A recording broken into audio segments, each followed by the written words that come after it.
mother looks like a fucking goblin, and all right, suck my cock, who cares? That's the beauty of being beautiful. Sal, do you think... Free pass. I mean, she said carte blanche herself. Do you think that she is a true supermodel? Absolutely. I mean, there are women that are hot, like, wow, she's an 8, she's a 9. Then you see Ellie, and Ellie McPherson is like a fucking like a moron. She is so like funny. a goddess.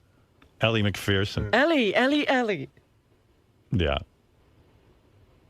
That's the only clip of that, right, of Ellie McPherson. He says it again in the next one when Gary asks about Ellie McPherson, and he doesn't realize what's wrong with it. Sal, you've been in this seat before where, she was the one who killed on the roasts and tore people apart. Now she's getting torn apart. How do you deal with that? Is that tough to combat? Touche, cocksucker. Welcome to the entertainment business. It works both ways. Touche? Yeah. She puts it out, you get it back. Touche, Ellie McPherson. Ellie McPherson, what does that have to do with this? Nah, it's a callback. But why do you think that? But why? Ellie McPherson. I just don't know how you're around. Like, Ellie McPherson is a very popular name in our culture, especially for guys Sal's age. She's pretty iconic. Yeah. Everyone's heard the name Elle McPherson. Well, he explained that E-L-L-E spells Ellie. He probably never heard of her before. He goes, Ellie. He was spelling it with 3 L's at one point. Yeah, right. He went E-L-L-L-E-E. Ellie. Like Sally, Salvatore. Salvatore. Right. He's a trip. He's the best. He's the best. He really is. You got to get him in there. And I loved how he kept trying to fix the pronunciation of her last name because he didn't think that Ellie was wrong at all. Right. Yeah, I was convinced you were going to have him saying McPherson or something like that by the time he was at it. Yeah, it was too weird. All right, thank you, John Hein. We look forward to your wrap-up show today with Gary and the gang. Should be a lot of fun. Sal. Yes. Salvatore. Yes. My point. Are you familiar with the spelling of the word gazelle? Yes. G-I... You're not asking me to spell it, but no, yeah. but it contains at the end... Oh, gazelle. There's a G-A... There's two. Giselle Bundchen. Giselle. No, like gazelle, like the animal. Right. The cheetah-like animal. Yes, of course. Absolutely. G-A-Z-E-L-L-E. Right. How would you pronounce that? Gazelle. Why not call that gazelle? I don't know why. That's what you got. Wait, hold on. This guy's the culprit. Turn the cameras. How am I the culprit? This guy yesterday brings me into the wrap-up show. All right, you want to talk about slimy people. You want to talk about underhanded people who fucking a really dirty, mischievous move. Not mischievous. Just a real dirty, no good, low-life, scummy thing. Right here. Mischievous. Not the bottom of the barrel, the scrapings underneath the bottom of the barrel. Wow. This guy brings me onto the wrap-up show yesterday. He goes, I want to talk to you about Bruce Springsteen and Gary getting yelled at. The whole time, I didn't know it was over Ellie McPherson. It wasn't. Elle McPherson. Whatever the hell. It wasn't. I didn't know you said her name wrong until you said it on wrap-up. I don't know about that. It doesn't make any sense. No, it doesn't make any sense. I didn't. Because I said to you, no, you why volunteered it, and I didn't correct it. I just let you roll. Well, who you told you on the sneak that I was saying Nobody. Ellie? That was your own idiocy. I didn't know you called her Ellie until you said it. I don't know about that. I find that very hard to believe. I smell shenanigans around here. Something is very smelly. Rhymes with Ellie. Was it Richard? No, Richard smells fantastic. I would tell you honestly, if I knew you pronounced it that way, I had no idea until you said it when we were in there. And then I let you say it again and again and again. I copped to that fully. Right. All right. So who could have known prior to that? And maybe I don't know. As far as I'm concerned, I bet you there's plenty of people who call her Ellie. Wait, hold on. You call me mischievous? How do you define that? First of all, I screwed up that word. It's mischievous. So there you go. Is it mischievous? But anyway. Do you want me to tell you, or that be a mischievous thing to do? What is it? What's the right way? What do you think the right way is? I think it's mischievous. Okay, you think that. You see, that's what I'm talking about. He just asked me if I would like to know. I give him a word, and then what does he say back? He doesn't correct me. He goes, "You think that?" That's not nice. It's not nice. He's not a nice person. He's a nice person, but he's not that nice of a person. He's a calculated nice person. Sneaky. Is anyone really that nice around here? No. Yeah, they are. There's a few people. Nick the intern. John at the top of the list. Rob's a really nice guy. Hey. John's okay. John's good at what he does. John's good. John set up the ball, served it, and Howard just sent it out of the park. There's no parks in volleyball, but there's no out of the park. And when you go over, when you first meet it, to have the hot chocolate, go over and give her a nice hug. You know, like one of these deals, you know? So she smells your neck. Okay. That'll seal the deal. And she'll go, I guarantee she'll go, boy, you smell really good. What is that? I'll say mom, though. There you go. Tell her. You nervous, man? What? You nervous? A little bit, yeah. How'd the conversation go last? He's not nervous. No, I'm not nervous. No, he's not nervous. No, you're not nervous. No, I'm not nervous. Okay. All right, man. Good luck. Maybe I'll somehow work my charm on her somehow. I don't know. Whatever. Good luck, man. This is the best of the wrap-up show. A recap and behind-the-scenes look with John High and Gary Dell'Abate. The best of the wrap-up show begins now. Hey, it's Gary Dell'Abate, Baba Booey. On Monday's wrap-up show, we talked about how Howard was really bummed out that because of the storm, his parents had to stay at his house all weekend. And Scott DePace and I sort of sympathized with him about what it's like to have relatives overstay their welcome. Here's what happened.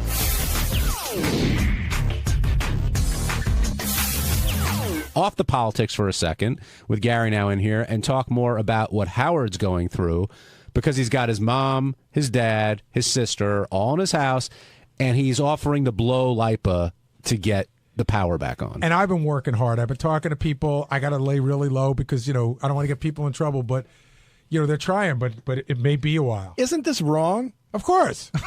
Well, is that wrong to me? I got a boss who needs something, and I need to get it done. That's all I give a shit about. Yeah, but what about the poor old lady who lives 3 blocks away? I got a boss who needs to get something done. So if somebody comes to fix something at your house, but your neighbor needs it more, are you going to send them their way and wait your turn? No, but if my neighbor was scheduled to get it done and I can somehow use influence to get it done at my house first, that's wrong. Are tempers and tensions running high, Gary, around just in general in your neighborhood? And I was telling John, Lucas and I went out to get gas on Friday, and it was like, early in the day, and he just said to me without any provocation, he goes, Dad, man, everybody's really tense because you could just feel it. First of all, our block has never been that crowded at 11 o'clock on a Friday morning. The cops are out everywhere because there's like 10 gas stations within a quarter mile of each other. But yes, tensions are high. How difficult is it Howard's dealing with a couple things right now. Some stuff as small as like, he sees the newspaper after his dad went through it and his dad's like, you could throw him out. He's like, wait, you see the paper and it's all crumbled and you want it clean. But the other thing is ultimately, he's trying to get his parents into a condo or into a place that he thinks they would benefit more, but they don't want to go anywhere. And it's not an easy conversation to have. It's a tough thing because they, older people have a system and a routine, and they don't like to mess with that routine. I get that. Mary said to me, wouldn't it suck if we were old to be going through this? And I said, because I could not get my internet back till like late last night. I said, no, because if I'm old, I don't really have a job, so I don't give a shit whether I'm on the internet. Like, I'm struggling to get on so I can do work. I think that's like, for them, they think that's the beginning of the end. Your kid is putting you off into a home, and, I had this conversation, I talked about this in my book, but with both my parents, I tried to get them to turn their money over to the kids, which is a common thing before the 5-year look-back rule. And I talked to a couple of my friends about it. They went to the parents, and one of my friends came back to me, and he said his father glared at him, and he goes, so wait a minute, let me get this right. You're going to take my fucking money, and when I want money, I got to come and see you? And it was like, but at the end of the day, you're just trying to do the right thing for your parents and for their kids. Yeah, that is weird, though. Howard also mentioned Beth offering to take in one of his parents down the road, and Howard was like, that's grounds for divorce. And Howard loves his parents more than anything. Of course.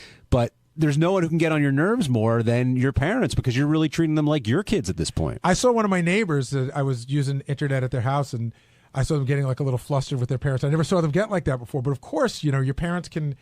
I'm like really nice, and I'll go to my mother, like, Mom, why are you giving me shit? Because that's your mom. That's what they do. Greg in Boston, you're on the wrap-up show. Good morning, guys. Thanks for taking my call. Love the show, as usual. 2 quick things I wanted to hit on real quick. I didn't hear any mention of Howard's house in the Hamptons. Did he get any damage down there at all? He said it, spoke about it. I missed it. I think I saw a note from Beth. I think I saw a note from Beth. I think it was fairly minimal. Nothing house damage, maybe some trees or stuff, but nothing major. No, he's lucky. I know he's close to the water. My other quick thing is, with all of his dough, why does he not put in one of those whole house generators that goes in your backyard? It's fueled by natural gas. He talked about that a little bit today. Why doesn't who put it in? He's saying, why doesn't Howard put a generator in his parents' house? Or his parents, yeah. I mean, those he things can't are get awesome. he can't get his dad to take a TiVo. No, I'm they sure don't he have said- natural gas, he said there. So that was the I don't have one- natural gas either. And then the propane thing, he said they weren't, I don't know, they weren't into the idea. Yeah. I bet they'd be into it now. No, it's one of those things where the generator thing for a lot of my neighbors was like, oh, it's such a pain in the ass. And now when I built my house, I put in a whole house generator. I was the only one in the neighborhood with it. I don't think there's one person in my neighborhood without some form of a generator, whether it's the gas one you drag out. How big's your propane tank? Is it? It's underground. When I built the house, I put one okay. underground. I think it's 300 gallons. You have a generator? I do. I just have a portable one, but finding gas for that was just as much of a misery. It was a pain in the ass. Yeah, the interesting conversation I had with Lucas when he was talking about how on edge people were, we talked about, it reminded us of that. Remember that Twilight Zone episode where they thought the aliens were coming and all the neighbors were like ganging up on each other? Oh, Maple Street, great episode. It started to feel like our neighborhood was great, but when you went out to the outside of your neighborhood, it started to feel like that. The people online are angry and it was weird. How do you think Howard's holding up after the weekend with his parents? It's a lot to deal with. It's a lot. I mean, Mary and I have had, those, have you never had relatives over your house for a sustained period of time and you love them, and when they leave, you let out a huge sigh of relief and you're like, I love them, but Jesus, I just need my house back. Everyone's shaking their head, but yeah. I was just going to say that's what family's all about, for better. And you love to help them, and you love that they're there, and you're like, I'm glad, God, I'm glad they came, but God, I have an in-law come to my house every year for about 2.5 weeks, where my wife goes away, and what do you mean? It's hard. Wait, your wife leaves when the relative comes? Well, in other words, the in-law is there to take place of my wife. I see. For the kids, help me out a little bit. Right. And you're not a big fan? I am. Yes, I am. But it gets hard. It fucks with your routine. Yeah. I find I keep escaping and leaving and just, I'm going to go down to the store. And, you know who's great? You know whose routine it didn't fuck with? Starting John told a great story on the air how his mother-in-law was staying with him for a week, and she walked in and caught him jerking off. I'm like, in an apartment, in a small New York City apartment. I'm like, you can't not jerk off for 3 days while your mother-in-law's there? I would have to divorce immediately, so I would never have to look at her again. Hey everybody, it's Sal Governale, and on Tuesday's wrap-up show we discussed why I was voting for Romney. You're going to find it to be brilliant because I am a genius on this show. We also discussed Sour Shoe's great appearance on the show and all the crazy things that went down that day, so check it out.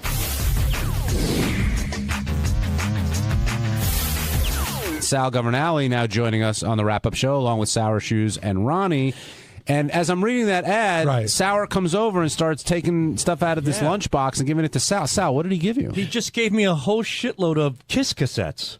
Kiss Destroyer, Where's Kiss the Dynasty. VHS tapes? Hey, what are you going to do with them? Throw them in the garbage. Oh, that's not nice. Is this a gift, or were you just trying to impress me with this? I was trying to impress you. Oh, okay. Do you want these? Very nice, but I mean, what am I going to do with old cassettes? I know exactly what you do. You go down to Astor Place, you throw them on a blanket, you sell them for $0.05 a piece. Sour, do you want these back, or are these a gift? Well, you can keep them if you want. Are they a gift? Well, that's very nice of you. You know what the fun thing is? They smell. I'll give them back to the guy. They're in his lunchbox. I know, but they smell really bad. What do they smell like? Like, you ever go, remember as a kid when you went into your friend's house for the first time and it was a smell you'll never forget? Everybody has that house. It smells like that house. It's just... Yeah, old people smell. Yeah, old people, liverwurst, newspapers, cheese. This is... Yeah. Well, it was in a lunchbox. I've touched some crazy things. I touch these cassettes. I want to boil my hands. Sal, I'm not kidding. I got to ask you, because we know what happened 4 years ago. You said that you voted for Obama, then later we found out you didn't vote at all. Are you going to vote this year? I am definitely going to vote this year. And who are you voting for? Well, I am voting for Romney. Really? Yes. Why? Well, I look at it this way. Obama did a great job, and Romney's going to, I guess, will do You're the only person voting for Romney that thinks Obama did a great job. Well, he did a great job, and I think whoever goes in there, I mean, he did a pretty good job. He killed Bin Laden and all that other stuff. But the thing is this. We live in a world of bullshit, and to me, the man with the biggest line of bullshit wins. The country really doesn't change that much drastically, maybe in little bits and pieces. So be it. Nothing's really going to change. Nothing is going to affect, I think, my bottom line, or most of us for that matter. So I want to vote for somebody, and this might be a little odd, where we can have fun with it. Like, I love the Romney impersonator. I want to continue doing Romney jokes. Saturday Night Live totally buckled down on Obama. Nobody does Obama jokes, maybe because he's African-American, it's a sensitive issue. I get it. But with Romney, just like Bush, we can have a fucking field day. I want to keep this Romney impersonator going. I want to see Romney SNL skits. Nobody's afraid to make fun of the dopey old white man. So, you know what? If we're going to live in a world of politics, let's at least laugh about it. So let me get this straight. Because it doesn't really matter who wins, you're going with Romney because he's easier to make fun of. Absolutely. So lots of comedic content there. So it's for the sake of the show. Yeah, sake of the show, sake of entertainment. It's funny. Everybody had a field day with Bush. Nobody did anything with Obama. That's so not true, by the way. Well, they talked about it, too, in the news. They had to be very, very careful about certain things. There's been like 3 different guys on Saturday Night Live who have done Obama. They do Obama every week. Do you feel like you have to be careful with Obama? I think you have to be careful in this day and age with anything. Well, if you didn't have to be careful, give me one of your best jokes. I wouldn't have one. I really don't. I mean, you have one. Somebody one time somebody referred to one time in the Post, I believe they referred to Obama as a monkey, and there was an uproar about that. That Al Sharpton came forward and did his typical march and all that other stuff that comes with it. I think that's when anytime you refer to any black person as a monkey, there's an uproar, not just the president. But why is there an uproar about calling you a monkey? I could sit here and explain it to you, but I don't believe that I can't believe I have to explain it to you. Well, no, I'm saying that monkey is just a derogatory term to call somebody no matter who you are, whether you're white or black. Don't you think black people got that term a lot more than white people? Absolutely. And so that's why. I know that, but you should still be offended to be called a monkey. I am. Okay, well, there you go. So I think it works on both sides. I don't even know what you just said. I don't either, but I'll cut it. The other thing that I noticed today between you, Gary, sitting next to Sour Shoes is he sounds a lot more like you in his real voice, and maybe that helps with the impression. I thought so, too. When I heard him speaking, he's got a lot more of my accent. He's got a little bit of my accent, so I think it's easier for him to turn it on. And a little bit of my tone of voice when you're just being yourself. Yeah. Well, remember when Robin was saying to try to mimic someone so you could be somewhat normal? Mm-hmm. So about 3 months ago, because I talked to Vinny a lot, I was telling Vinny, maybe I'll just do this voice because it's somewhat normal. And that way I can get my point across. So the voice you're talking in right now isn't necessarily your voice? No, because I think my regular voice is higher, right? And it kind of annoys me. Well, wouldn't you know your own voice? I don't know. I think right now you're speaking. Dude, he doesn't even know his own self. How's he going to know his own voice? It's like asking Sybil, who are you? Now, let me ask you something, Gary. You're pretty good with this. Do you think that something happened traumatically in Sour Shoes' life that he constantly uses these voices, almost like somebody with multiple personalities, and he's kind of shying away and hiding who he really is? So he uses this stuff as a guise? Yes, I think that he's not dealing with who he really is. There's definitely a like a Peter Pan thing going on. Like he's very juvenile, right? And he can, if you ever try to have a serious conversation with him, even when we talked on the phone, he'll go to a voice. Right. Although I was able to, I used to have pretty normal conversations with him. But it always winds up at the end changing back to the Now, voice. Sal, do you change your voice because you are somewhat ashamed of who you really are, or you can't identify with who you are because of a traumatic experience? That might be a little bit too extreme. I think it's more habitual at this point. Well, how long have you been doing it? Like, were you doing this, seriously? Were you doing this when you were 12? Possibly, yeah. Were you doing it at Pepperdine? Yeah.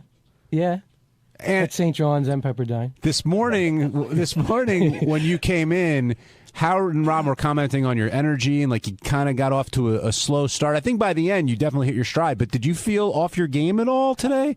Ronnie and I were talking, and Scott and I talk every day on the phone pretty much, and he gives me some ideas. And I was talking to Ronnie about it. It seems kind of I was kind of professional today here real early.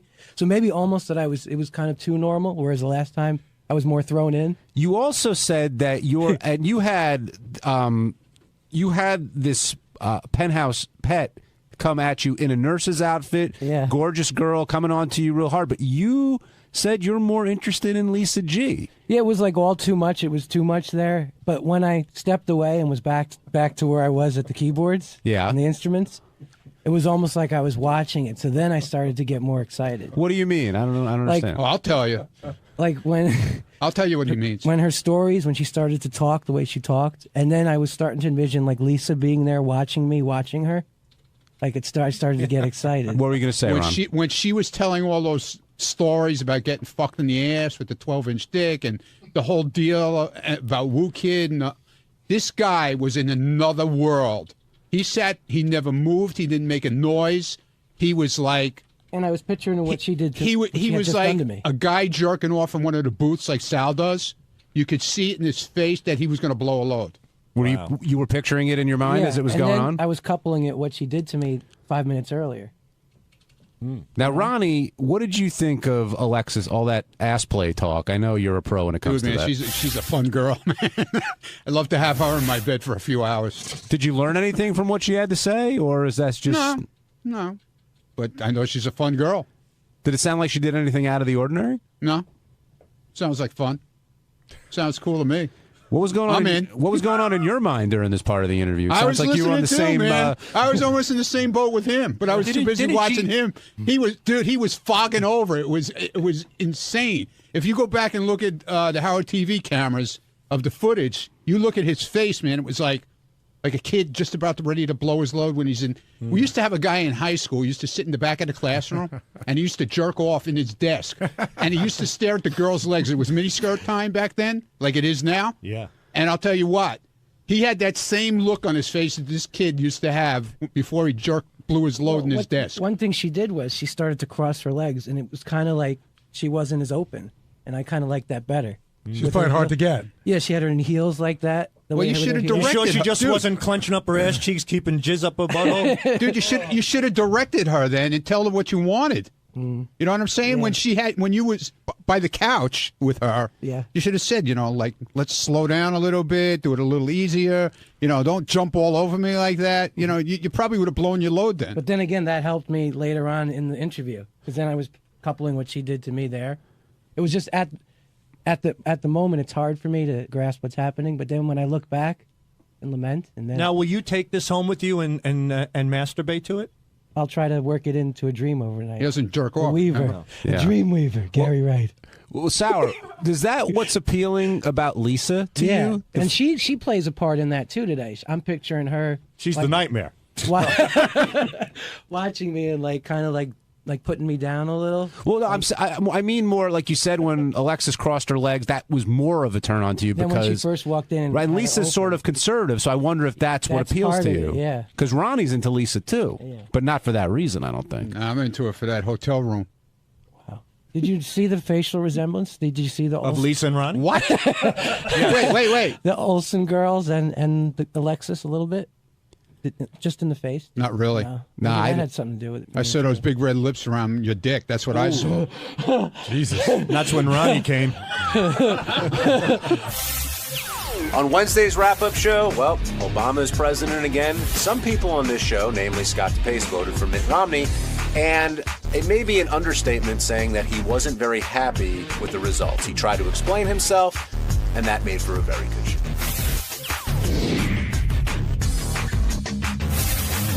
How late did you guys stay up for the election results last night? 10:30. I stayed up till 10:30. I was fairly confident when I went to bed.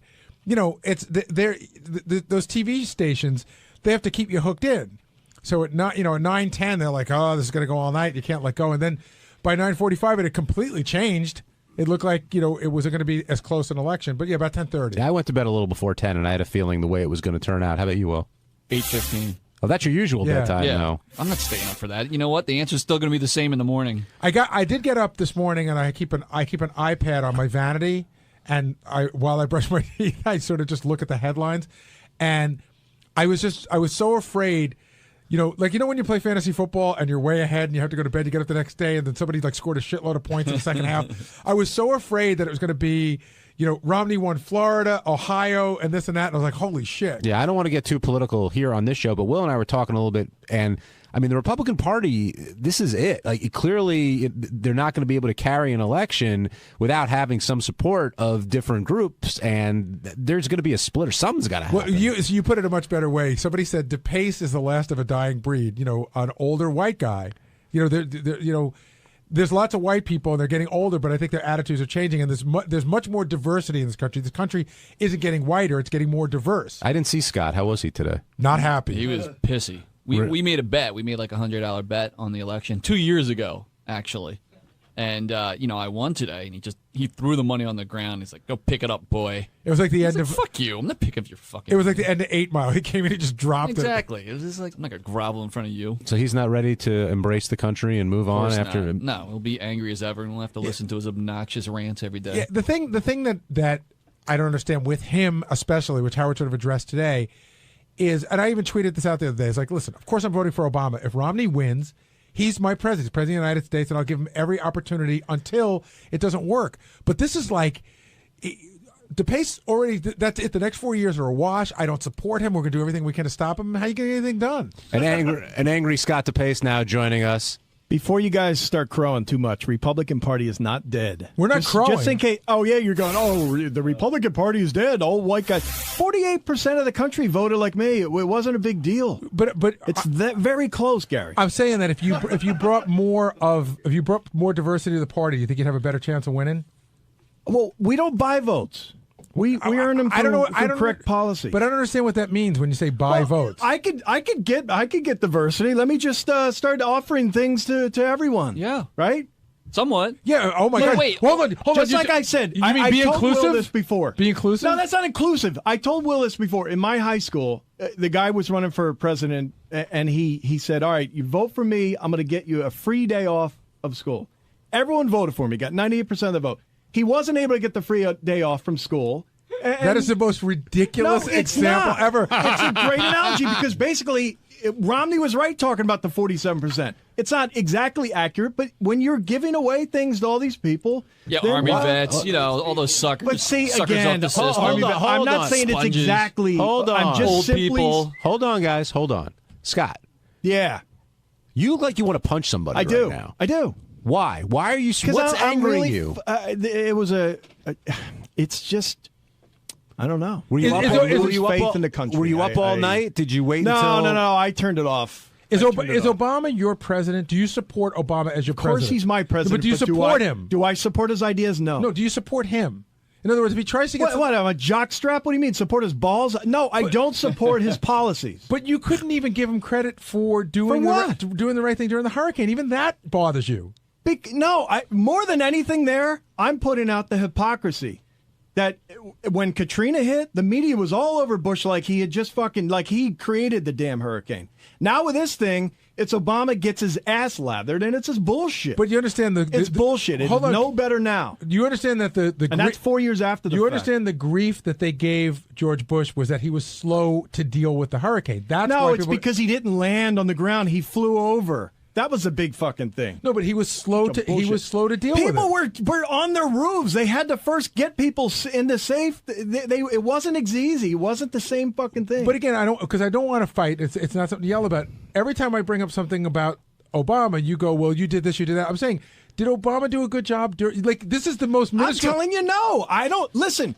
Then you don't support him, and you might as well be honest and say it. You might as well say there's nothing he can do that I will like. I don't understand what that means. Support him. Do I wish the country is on a correct? Yes. If that's what you mean by support, yes. I want the country to do better. I want unemployment to go down. Is there any idea? But do I believe that his ideas are going to get us there? No. Scott, and I'm pissed off the country would vote for a guy after these last 4 years have been so shit. So what you're saying? Hold on, just last thing. So what you're saying is, try to keep your comments yourself. No, what you're saying is, for the next 4 years, you will support anything that will stop or hinder Obama from getting any of his ideas done. Because that's sort of what I'm not in Congress, Gary. I'm not going to. But you will support people in Congress that will do that. Absolutely. If someone says we want to create, for example, another Obamacare, yeah, I support them. Hey, by the way, I meant to ask you, how has Obamacare affected you specifically? Okay, so far it is not enacted yet, but it starts this year. Well, sure. Okay. There's very few provisions have been enacted so far. So how is it going to hurt you? I want to know. It is going to hurt me in thousands of ways. One, I think it's going to hurt this whole country with. I didn't ask. I'm talking about you, Scott DePace.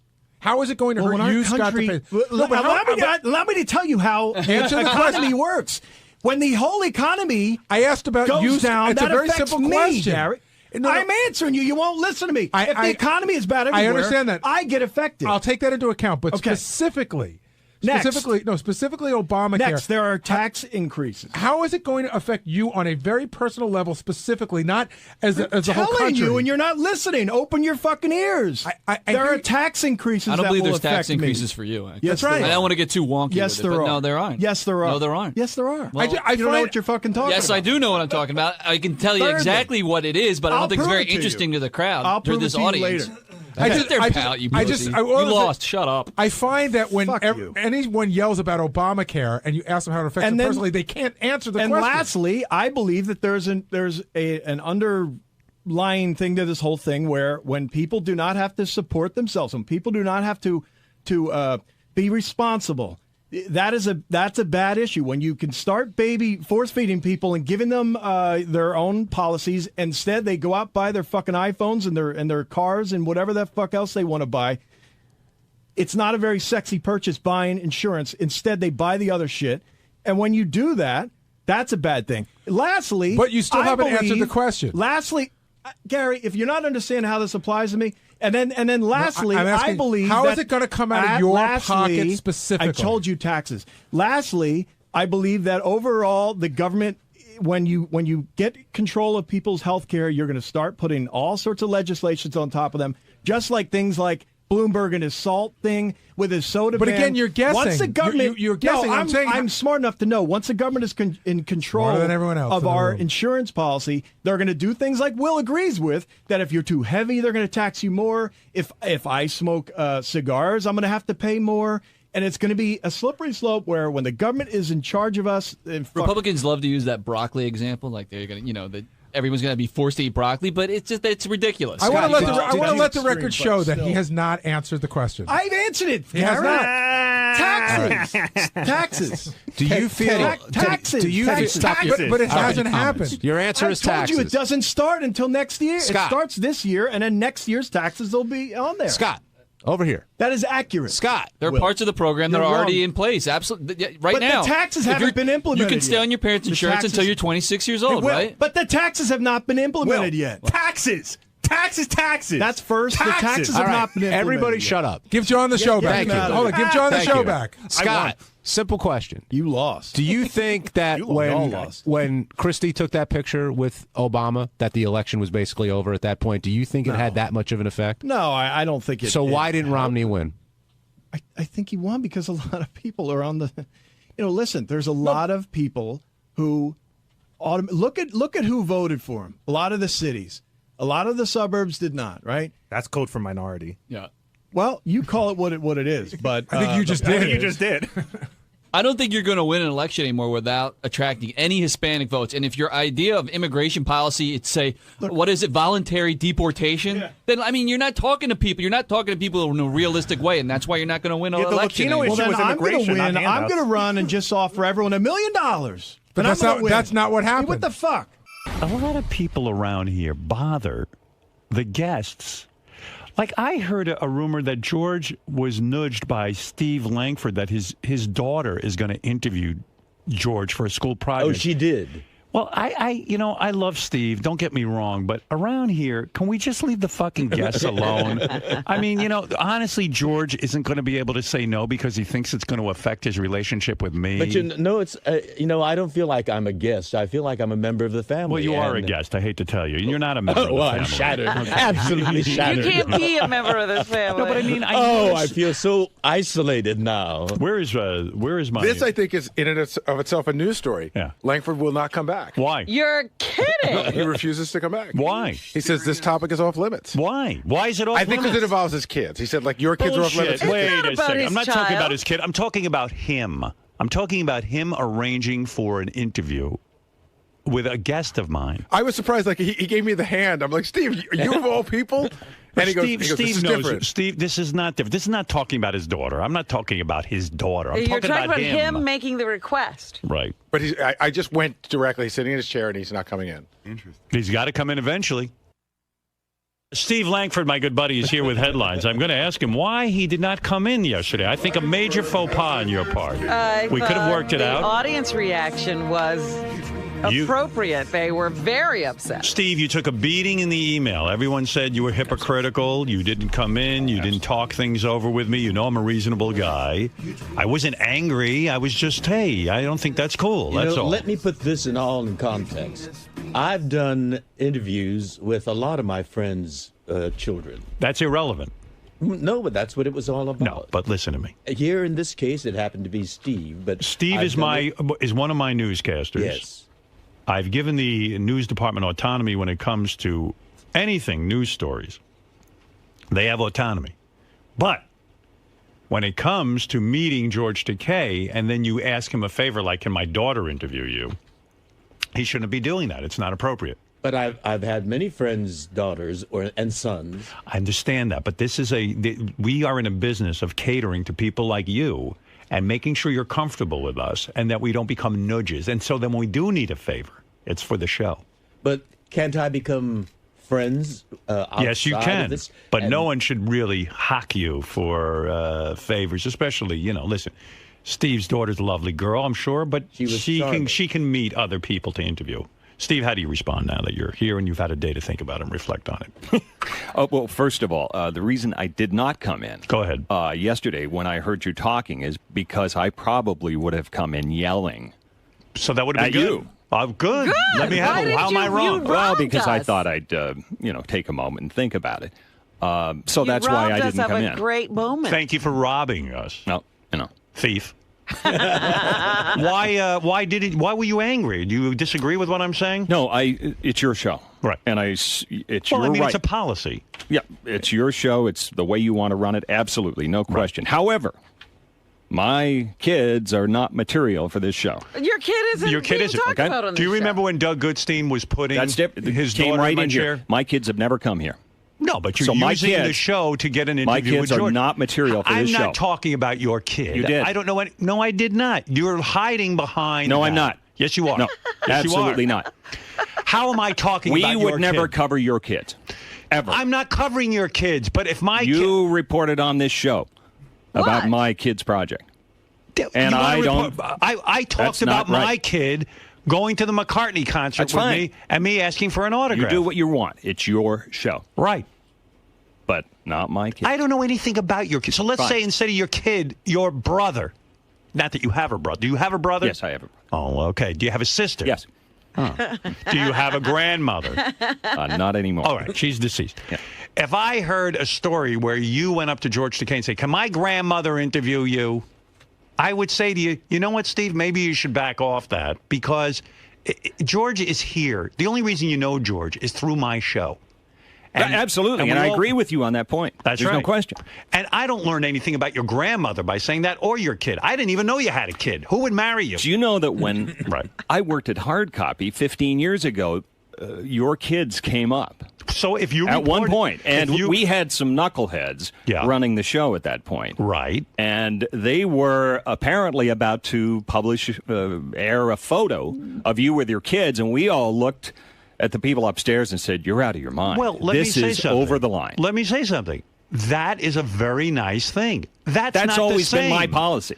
But Steve, so let's say, what do I learn about your daughter? Nothing. I'm learning about you. You know this was a criticism of you and not your daughter. You're the one who bleeds over. It certainly spoils my kid's project. It spoils your kid's project? But Steve, why did you? But wait a second. Why did you use your daughter and involve her with the show by hooking her up with George? Why didn't you leave? Why didn't you leave it up to your daughter? You were going to bring this up on the air, but you took your daughter and you took advantage of the show and involved your daughter with someone from our show. No, I believe that George Takei is a very important figure. Yes, and how do you know him? And this is what the project was about. Would your daughter ever meet George Takei outside of you meeting him through my show? Because that's not really the complete point. The point is that George Takei is a very important figure, I believe, in terms of civil rights in this country. Look, and I thought it was a very important educational moment. My kids went through school. There were many times I could have stepped in and been a hero and said, look, Paul McCartney? I know. That's right. Many times I could have stepped in and been a hero. And I didn't. In other words, I wouldn't call. I know Chris Rock. Chris Rock's a great comedian. I have his home phone number. I could call Chris Rock conceivably and say, look, my daughter has a school project. I want to be a hero. Would you sit there and do an interview? Now, I know that Chris would do it for me, but it's a tremendous imposition. And I know that George would do anything for me, too. I won't ask that because I do know he'll do anything for me. It's your show, and you're right on that. Okay, that's all. So why'd you hide? Why don't you come in and confront me? At the moment, I was going to come in and... What? What were you going to do? I was going to come in and yell. Good. And I would have told you you're insane. Good for you. Not for me. That's insane. Dude. But why is the project ruined? It's not. The project was ruined when Steve got involved. He should not get involved in kids' projects. Parents have to stay out of it. Oh, come on. Sometimes you can help out. No, that's going beyond. Baloney. No, it's not. Your daughter could have. Your daughter knows many people in the community who are excellent educators. Like I know people who survived the Holocaust. So do would I. be excellent. Right. So your daughter would say... And you don't think George Takei is important enough? Yes, I do. but he's a guest on this show. Important enough? He's way He's not important. a guest. He's part of the show. Okay, fine. Even if he's part of the show. He's somebody I do business with. I don't want to know by the staff. That's all. That was my point. You agree with me. On that point. Of course. Of course you do. That's why you didn't come in. No. Nothing to do with your daughter. No. I don't know your daughter. I don't know your daughter. Right, and that's not material for the show. But all we're saying is that you made a request. It was about your request. It was not about your daughter. That's right. It's about your actions, not your daughter's. And by the way, Jesse Ventura is a guy coming in today, for example. Right. Now, if I allow this stuff to go on, who's to say Gary comes, excuse me, Governor Ventura, my son Lucas is having a job today at school where he has to interview a famous person. So would you mind getting on the phone to my son Lucas? Now, Ventura is going to go, you know what, I got a great thing going with Howard. I get on the show all the time. I can promote my books. I better do it. I'll do it. This is the guy producer. Yeah. He doesn't know Gary's a nutnik. He thinks he's actually a producer. So... And you would be the first to report on it. Guess what? Gary's son is doing a... Yes, you would. Of course you would. Listen to me. Would you think that was wrong of Gary to do if he started hitting up... It would only be wrong if it violates your policy.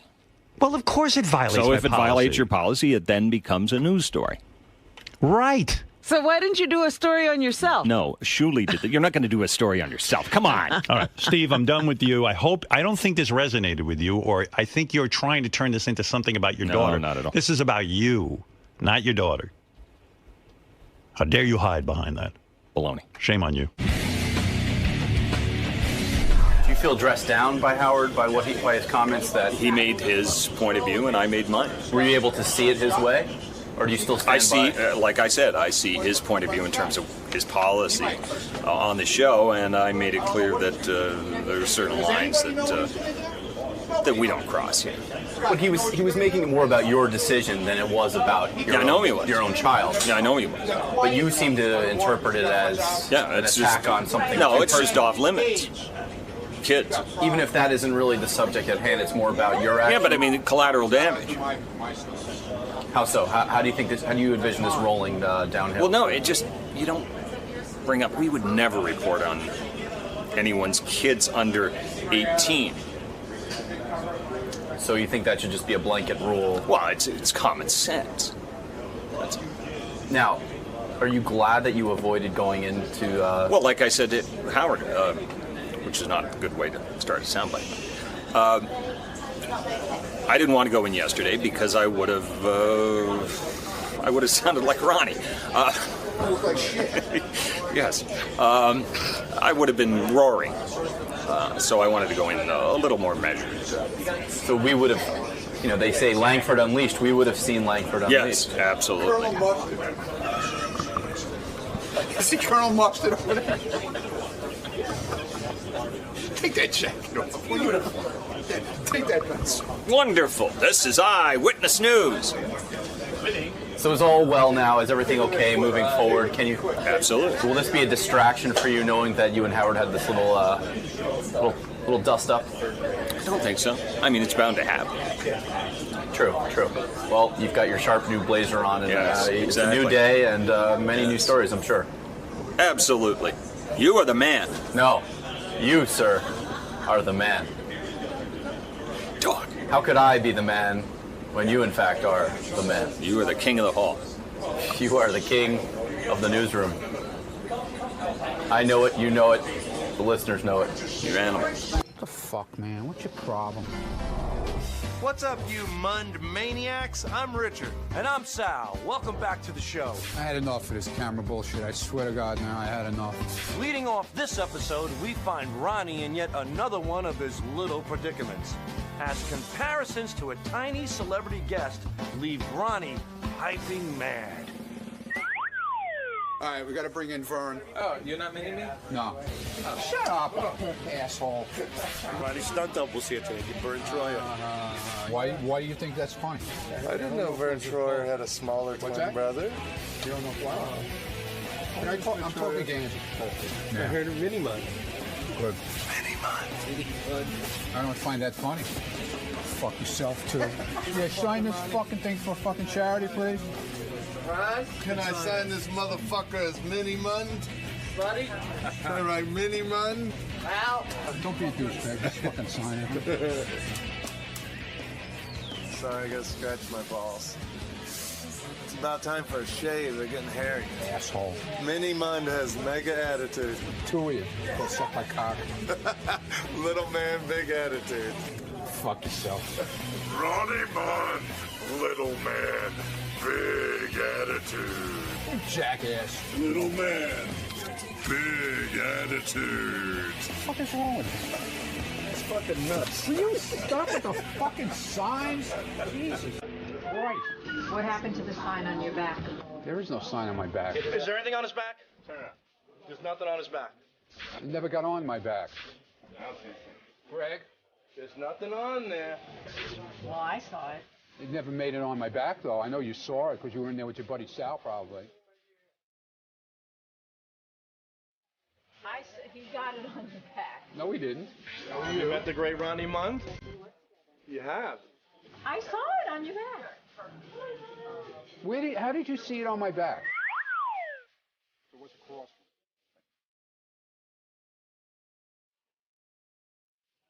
No, he tried to put it on my back. Scott, I saw what you dropped on the floor. What I dropped? Mini Mund. Get the hell out of here. Get the fuck out of here.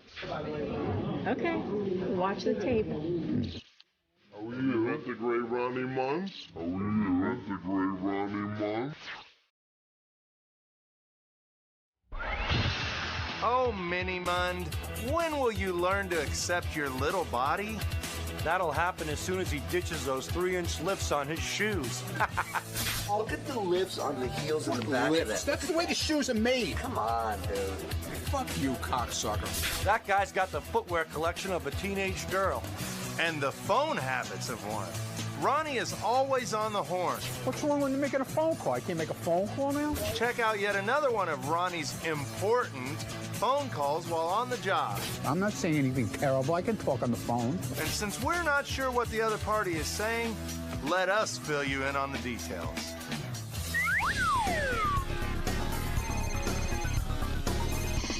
Whatever. You know what?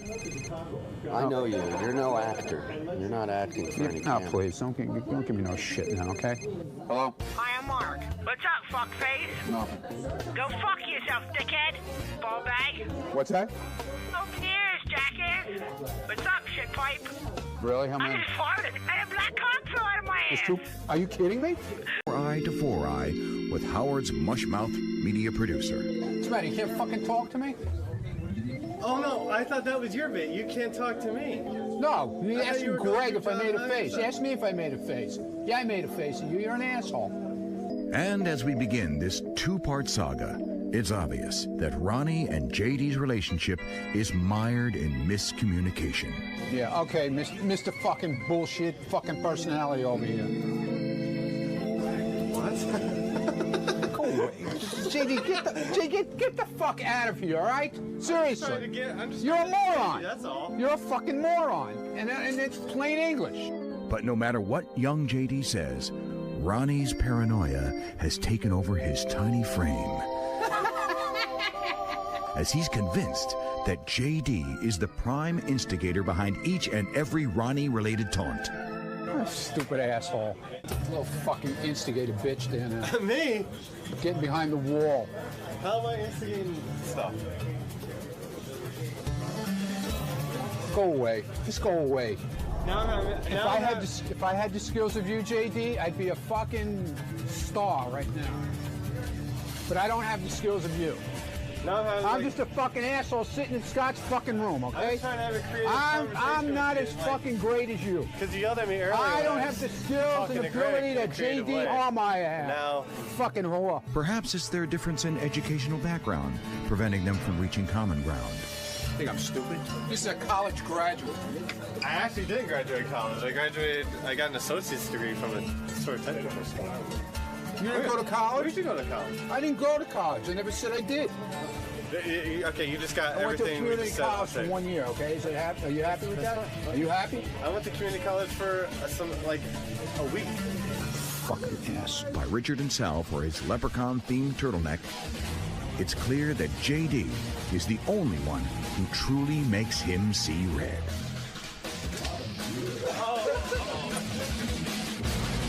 What are you laughing at? Damn it! JD's got to get a bodyguard. I was just standing in the hall. Yeah, standing with that stupid smirk. Get the fuck out of here.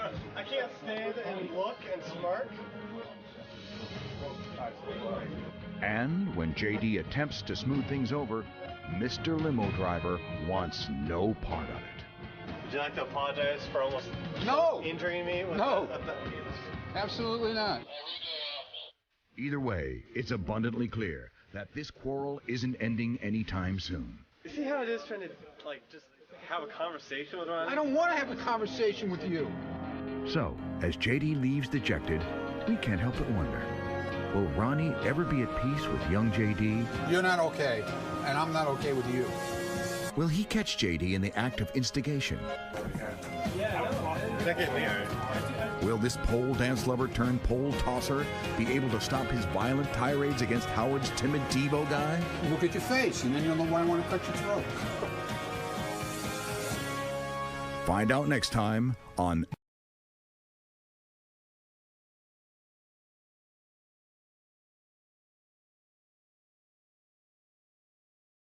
Hope Ronnie decides to go easy on JD. He's really being unfair to that mushmouth. Not me. I'm always down for some nerd bashing. I wish I was as cool as you. And who better than old man Ronald? That guy's a legend. And speaking of legendary moments, it's time for Great Moments in Stern Security History.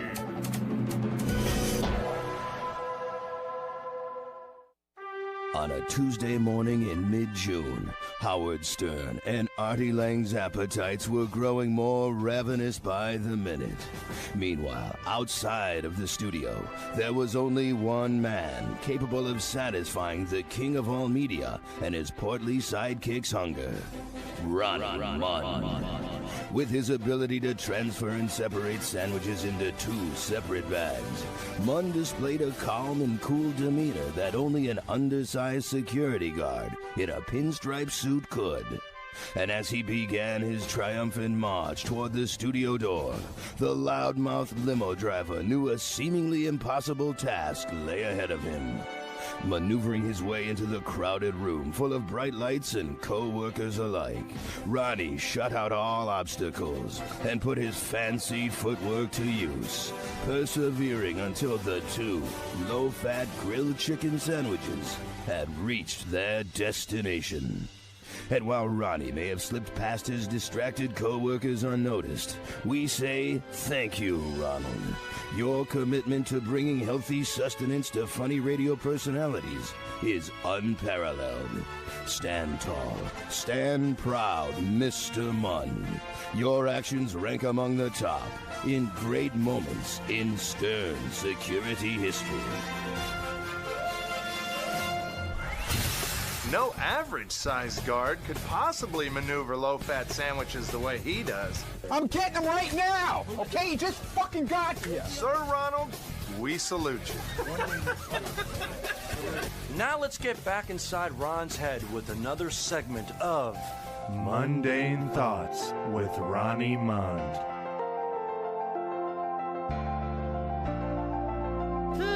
I wonder if I should sing karaoke this year at my block party.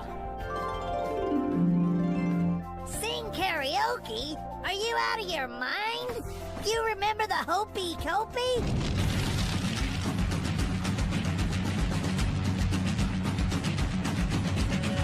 Don't sing, you moron! Ah, fuck that guy! Everybody loved the Hopey Copey! You were a sensation! Ricky Man sings at all block parties! Yeah! Sensation? You're the laughing stock of the whole block party! First you jumped in the bouncy house, and then you sang Hopey Copey? Don't be a moron! What are you talking about, the bouncy house? Ronnie, you were small enough to play in there with all the other little kids! You were a smash! Fuck this guy! I'm begging you, for once, act your age. Play a little pinochle, dance to some Lawrence Welk like a normal senior citizen would. Fuck this guy! Take those pinochle cards and shove them right up Lawrence Welk's ass! We're doing the Hopey Copey! Yeah, I'm gonna be the star at my block party, singing Hopey Copey and doing karaoke. Who would have thought Ronnie was facing such inner turmoil? Certainly not me. Now let's get out of Ronnie's head and onto the pavement. Yes, folks, it's time for more of Ronnie on the Street. It's Ronnie on the street, Ronnie on the street, Ronnie on the street, Ronnie on the street. He's so cute and just over 5 feet. So come and join Ronnie on the street, yeah! Hey, it's Richard and Sal, and we're back with another edition of Ronnie on the Street. And today we're going to ask people, what nationality do they think this little whippersnapper is? Hi, how are you, ma'am? Very well, thank you. So you see this little guy right here? What nationality do you think he is?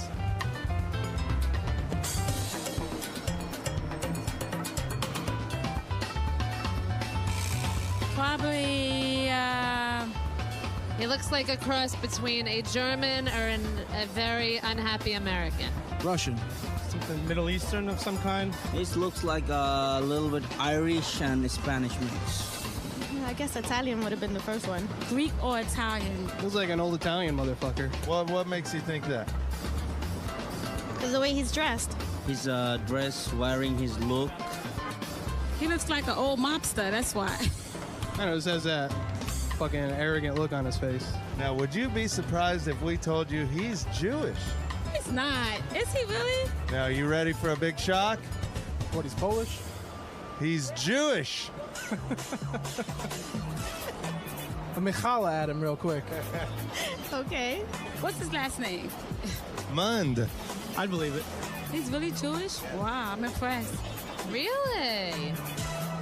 Is he really Jewish? Yeah. Wow. All right. You think he looks Jewish? Not really. I think he's afraid to look Jewish. Why do you think he has such an intimidating look? Do you think he's doing that to hide the fact that he's Jewish? No, probably because he's so short. I think he's small, he's short, he probably has a small dick. Why do you think he doesn't want to look Jewish? Who wants to look Jewish? He's kind of like a Guido Jew. I would say a Guido Jew. A Jew-gene. A Jew-gene. Do you think by him trying to look Italian, he's more appealing to women? No. No. I don't think so. Oh, no, not at all. You think he's got that tough guy attitude? I think he wishes he had that tough guy attitude. You think he's trying to toughen up? Yeah. And Italians kind of have an image of being cooler, you know? Right. People stereotype Jewish people too much, you know?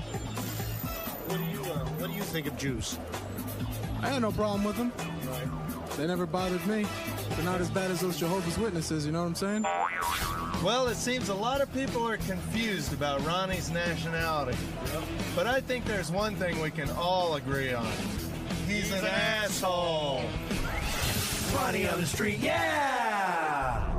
Well, that brings us to the end of today's episode, full of Mund madness.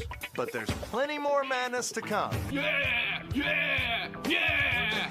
So don't miss the next episode, or we'll sick a 5'7" bodyguard on you. Don't make the old man throw his back out, okay? Ooh, I'm scared. Okay, here we go. Ronnie on the street. Ron, I can't hear myself. What the fuck are you doing? Here we go. Ready? Fuck face, hit it. It's Ronnie on the street. Ronnie on the street. Ronnie on the street. Ronnie on the street. He's so cute and just over 5 feet. So come and that's one. So come and join. Jesus, my first take. It's Ronnie on the street. Am I taping? So come and join Ronnie on the street. Yeah! I just gotta fix that part. So come and join Ronnie on the street. Yeah! I just fucked up that so come and join. Does this sound good? So come and Ronnie on the street. Ronnie on the street. Right, so cute and just Did it again. Ronnie on the street. Ronnie on the street. Ronnie on the street. All right, good. So come and join Ronnie on the street. Yeah! That was good, right? I don't know if I call it good, but it'll work. Right. Especially for this dog shit episode. Get the fuck out of here, you and your fucking... Leave already. You and your songs and your movies and your Ronnie shows.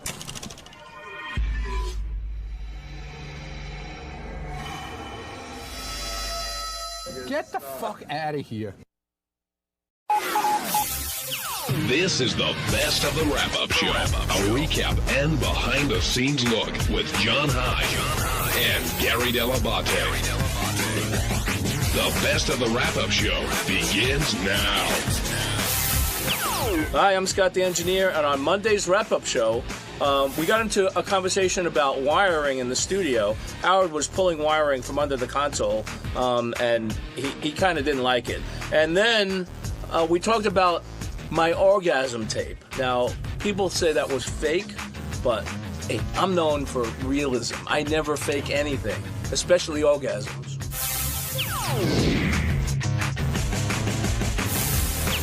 Howard keeps bumping into cables that Scott says aren't there, and I'm missing something there, Gary. Are they there or are they not there? They're there. They're there. There's cables underneath Howard's console, and so I hate to give Scott shit, but this was such a classic Scott conversation. I said, Scott, we probably 2 times in the last 2 months I've had to have him do the rewiring down there. Hey, there's wires that are loose down there. So Howard and I were talking. And Howard's got 3 monitors in front of him. One of them is, Gary Page 1.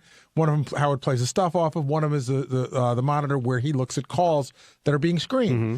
So they all blacked out. I didn't see it, but Howard goes, the monitors just all went out. So I go out to Scott. I said, listen, Scott, there's a bunch of wires under the console, and Howard's monitor is blacked out. And he goes, well, that's impossible. Right? So I'm like, okay. What I think he was saying is there may be wires there. But that's not the cause of the monitors going out. So I'm like, well, could you go in and take a look at it? So he goes in and looks at it, and then Howard kicks them again, and the monitors go out right in front of us. And Scott goes, oh, okay. So it was really a nuance, but I could tell what really pissed Howard off. Howard goes, Scott, you got to wrap these cables up. And so Scott, a little bit sarcastically, said, yes, I need to wrap those cables up. And there was a little bit of sarcasm in his voice, and that irritated Howard. Understandably. Yes. And so it went from impossible to possible, and then he tops it off by sarcastically responding to Howard, telling him to get it done. Yeah, and he had a little bit of a smile on his face, which it was very funny. I mean, it's funny when it's not me. Yeah. So Scott was like being a joke. Sometimes he's a jokester. I don't know if he was joking if you heard his orgasm clip today, but he's going to come in and say that he took it very seriously, but he had a little bit of a cavalier attitude today that I didn't know where it was coming from. All right, we'll see if we can find out where that was coming from. And then at the end, Heather came in, who was with Beth, and talked about how she has no TV in her place. And Robin led a whole conversation about how your kids should eat and with chicken McNuggets and this and that. I don't know if I could have survived without a TV in my place, Gary, growing up.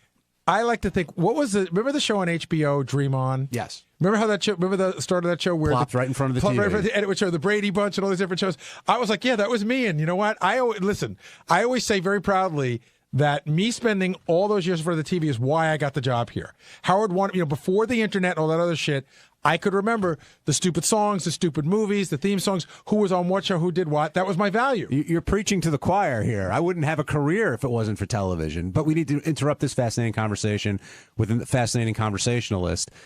What's with this cavalier attitude? Is Gary categorizing you unfairly? There was something going on today. You were being a bit of a jokester, and I could tell you, Howard said, we got to wrap these wires up, and you go, yes, we have to wrap these wires up. You were like being a little sarcastic. Not really. I mean, there are... There was something going on there. I didn't see any wires, so I don't know. No. There are wires, and we thought they were out of the way. I mean, that they were supposed to be taped. We've had this conversation before. Right, but I told you that there were wires there, and I left out the part where he goes, I said, well, the wires are out again. And he goes, well, Howard has very long legs. And he does. So it's Howard's fault? It's Howard's fault? No, it's not his fault. We're going to take care of it. I told Evan to make sure that they're lifted off the floor and they're hanging on the board that's down there. And that's what I said. Yeah. Howard said to him, he goes, Scott, they make a tube. You take the tube and you tape it up top so that nobody can get need to a tube, but there's also a power outlet strip down there which has to be moved as well. So how did it go from impossible to this, though?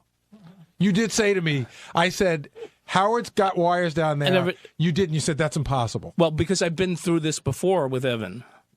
When it happened before, I said, make sure these wires are out of the way. Yeah, but then the answer would be, I can't believe that.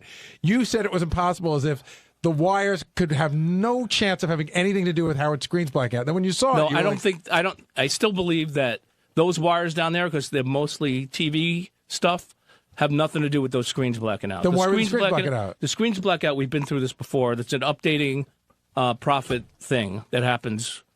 We've been through this with the person that involved in that. So the screens do black out, so do mine. On profit every once in a while. I think they're two separate issues. But Howard kicked the wires and then the screen's blacked out. Is that a weird coincidence? Like Howard kicks the wire on the screen? I think that's a weird coincidence, yes. I'm sorry. I do. I'm sorry. You know how crazy that sounds, right? If I kick a wire and the monitor goes out and then it happens again, that's a coincidence? Yes, I do. You know what I think it is? I think that down there, within that mix of TV wires, there should be nothing. Hold on, is down there in that mix of TV wires is a power strip that controls the three monitors that should not be anywhere near Howard's foot. I don't believe that. Okay, we'll figure it out, but I don't believe that. Okay, so this is Evan's fault and the guy's updating profits' fault. No. And a little bit of TV. Yeah. And TV. It's not my TV. fault. Clearly. Yeah, well, Howard never kicked my it. fault. It's his fault. And Howard's long legs. Howard's long legs, yeah. If All he right. didn't have such long legs, we wouldn't have this conversation. All right, I'll move off of this and move on to something more comfortable, which was your orgasm Oh, clip. my. Yeah. They caught me on a bad day. Now, were you taking that seriously? Were you joking around a little bit? What was your motivation there? How did you work A little that? both. It was the easy, obviously, you get. You don't get? No, what's that? It comes from Easy Evan, which everybody makes fun of me. Scott's easygoing. Right. He doesn't. Oh, so you were doing a callback in Yeah. Oh, okay. Yeah, I didn't. That was a reference. I didn't catch that. You didn't but go catch on. that. Okay. Okay. So yeah, that was And then the rest? The rest was kind of simulation. And were Richard and Sal encouraging you, or did you do that on your own? No, they were sitting there. But is yours? Because they asked me to do it. I think that's a little over the top. Right. But was it based on any reality? Not really. Are you usually quiet when you're doing that? Quiet, yeah. I'm quiet. I'm a lot quieter. I do make a little noise, but not much. Not like that. Not like that. Or like that, like what Benji just did. That was Benji. That's me. Did Richard and Sal understand you were doing a callback in the beginning? I think they got it. Oh, but you didn't confirm that. You weren't sure. No. I mean, they laughed, and Whose do you think was creepiest? JD's, Ronnie's, or Scott's? Ronnie's. Why? Because he's my grandfather. I think that you get to a certain age where I don't want to think of you as a sexual being. Benji, you agree? I don't find them creepy, but like I thought, Scott, I found yours the least sincere. It didn't turn me on one bit. I'm sorry I didn't turn you on. Maybe we'll go in a private room. But and I'll Ronnie cry. sounded like it sounded real to me. I don't know if that's really how he sounds. Oh, you thought that was real? That was pretty good, Gary. He's doing porn stars. Yours just got to me too. So you don't think Ronnie's really like that when push comes to shove? I think Ronnie's a dirty talker, but I don't think he moans like that. Oh, so you think he's quiet like Scott is? I think he's like, most guys aren't screamers and yellers. It's just for movies. Well, not screaming, but don't you like? Yeah, but that's okay. That's the whole thing. Yeah, exactly. That's the whole thing. 1.25 seconds. That'll go on for like 10 seconds. I mean, you may do it like that. Now, how did this compare to the guy who came in with the world's sexiest voice today? Did Howard learn anything from him, or he learned that when a guy proclaims himself something, it doesn't mean it's true. But it was, people were like, "How come you put that guy on? You're having all these big guests on." But that's like what we do. We brought the guy in to see what his story was. It was goofy. And Joe, took a lot of pride in what he did, and he said, as a kid, as his voice got deeper, people had told him that he had a really sexy voice. I thought it was a lot like, like your neighbor, the kid can sing, and everybody, they might be the best singer on the block, and everyone says, "Oh, you should be a professional singer." People must say, "Oh, you should be in radio. You have this great voice. You have such a sexy voice." But maybe he does just for the neighborhood. I don't know if he's the sexiest voice. Sexiest voice in the neighborhood. Yeah. Yeah, I think he's going for something bigger than that. Right. He could, with work, he has a nice deep voice. Yeah. And if he had the proper training, he could be an announcer. Sexy voice, I didn't get it, so it didn't work for me. But he could be an announcer. Who here do you think has the sexiest voice? I can't on just the staff. Guys. I Benji. I love Benji's voice. No, I'm serious. I'm told that all the time. Yeah, that I have you're an the best. incredible voice. With your eyes, with your blue eyes. Not even if you don't see my eyes. I'm told, which is funny because I know it's squeaky, but I'm told all the time I have the sexiest voice. I will tell you who a lot of women have told me. Have you ever heard Fred you ever hear Fred to be a DJ? Yes. Like when Fred's, talking, Fred's got this sort of smooth, sort of calming voice. I've heard women say he's got a great voice. I'd like to take Fred on. We call people anonymously, and we'll see who doesn't call the police. Hey, it's Gary Dell'Abate, Baba Booey. On Tuesday's wrap-up show, Robin Quivers stopped by. That was a big deal because Robin hasn't been by the show for, almost a year and a half, right when her illness started. She came by, she answered questions from listeners, questions from me, questions from Benji. It was very interesting and great to have her back. Here's how it went.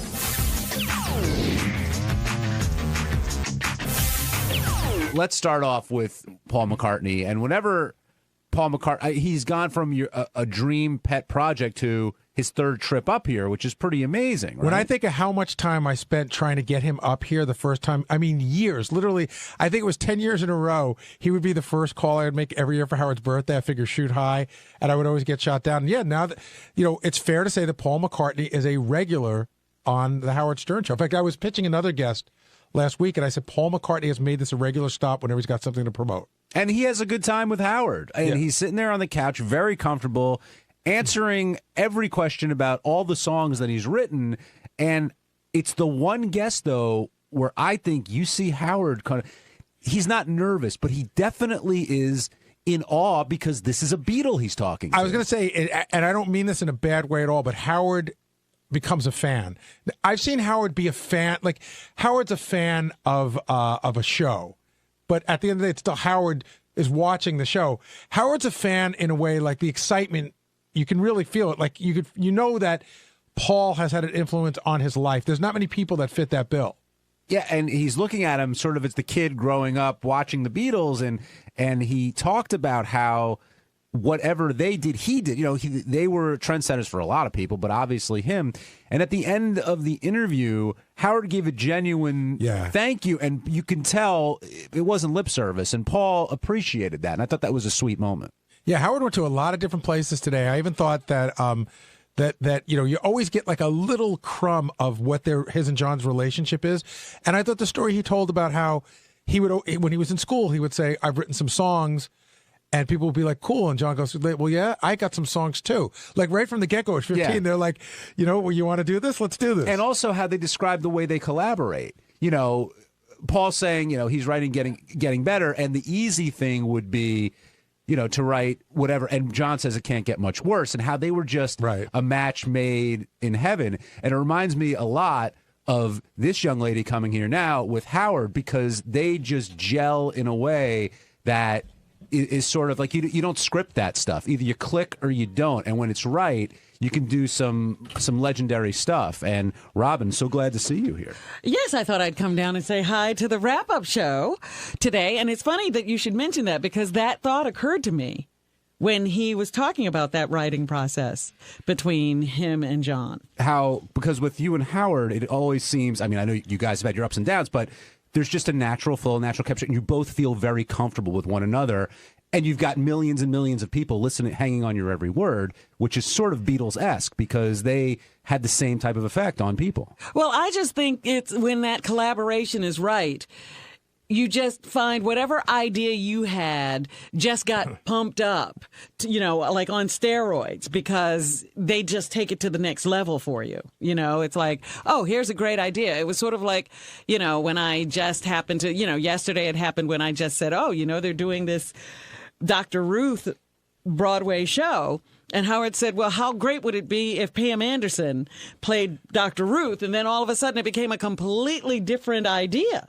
And I would imagine it's effortless at this point with you guys. Yeah. And that's, as an audience, you sort of can appreciate that over time.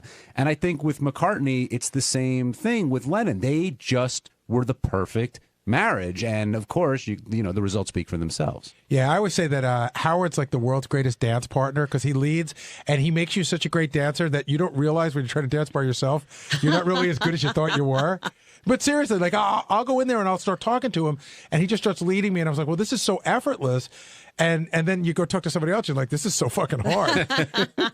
You must be dealing with that a lot now when you're on your book tour, right? You have to deal. I mean, some of your interviews, but you get some dumb. But you just basically tell your story, or Right. you do whatever you're going to do. You But sometimes it seems you like- don't look for that collaboration. No, you look. Sometimes you can't find any collaboration. Well, that's what I'm saying. That's why you just bother.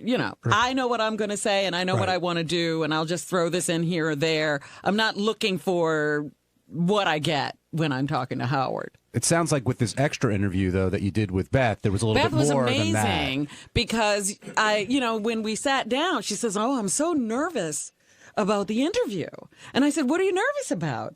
And she said, "Well, I want to do a good job and, I want to, get to something really substantive." And I said, "Well, you have a perspective on this that no one else has." And she was like, "What?" And I said, "You know what Howard actually went through. No one else has this knowledge." And from that, she says, yes, you got to say that this is what we're going to talk about. And that's sort of how the interview rolled out. Is Howard's ego going to be out of control after he watches this interview? Yes, I really do think he'll, think he has the ability to heal, and he'll be touching people, laying on hands, and doing the whole thing. You know what this makes me think of? Remember when Howard saved the guy from the bridge? Yes. And then he started playing Mariah Carey's Hero. And she go, "You could be my hero." And he's like, "Yes, I am a hero." That was like balloon head. I mean, it could get to that point again. Hey, did you ever get to a point that you were like trying magical type stuff? Trying magical type stuff, I don't consider it magical, but I did a lot of things that were not necessarily, in the I mean, cancer rule like book. going to a healer, that kind of No, I didn't go to a healer, but I had a Reiki master. I did reflexology a lot. I did everything I could to lower my stress level because, it's very stressful to have this and then go through these treatments and wonder if they're going to work out. And so I did a lot of things that were calming and healing in that way. This is a really personal question, but I'm curious. Did you pray?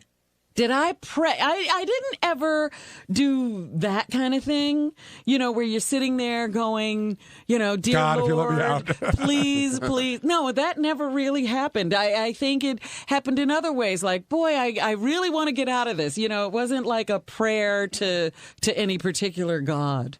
But you never lost your energy. Like you never lost your. I did. I was faking it. That was that character that comes on. That character is pretty the air. amazing because, and we talked about this when you were out, but you were on the air a couple days after. We know what you went through, and I'm not going to single out Benji, but other people, come in late, have different issues. You're battling this, yet you're on the air every single day.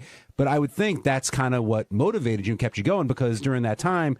You were Robin on the Howard Stern show, and you got to think about For that. 4 hours every day, I didn't have to be sick. And I could just sit and have fun with people. And while that microphone was on, I really didn't feel pain. I really wasn't uncomfortable. I was there. I was in a zone. I go into a zone with the show. And so the rest of the world doesn't really matter. Is it strange being back here live in studio? Yeah, it is a little strange. The first day, I've had, the camera view of Howard. Right.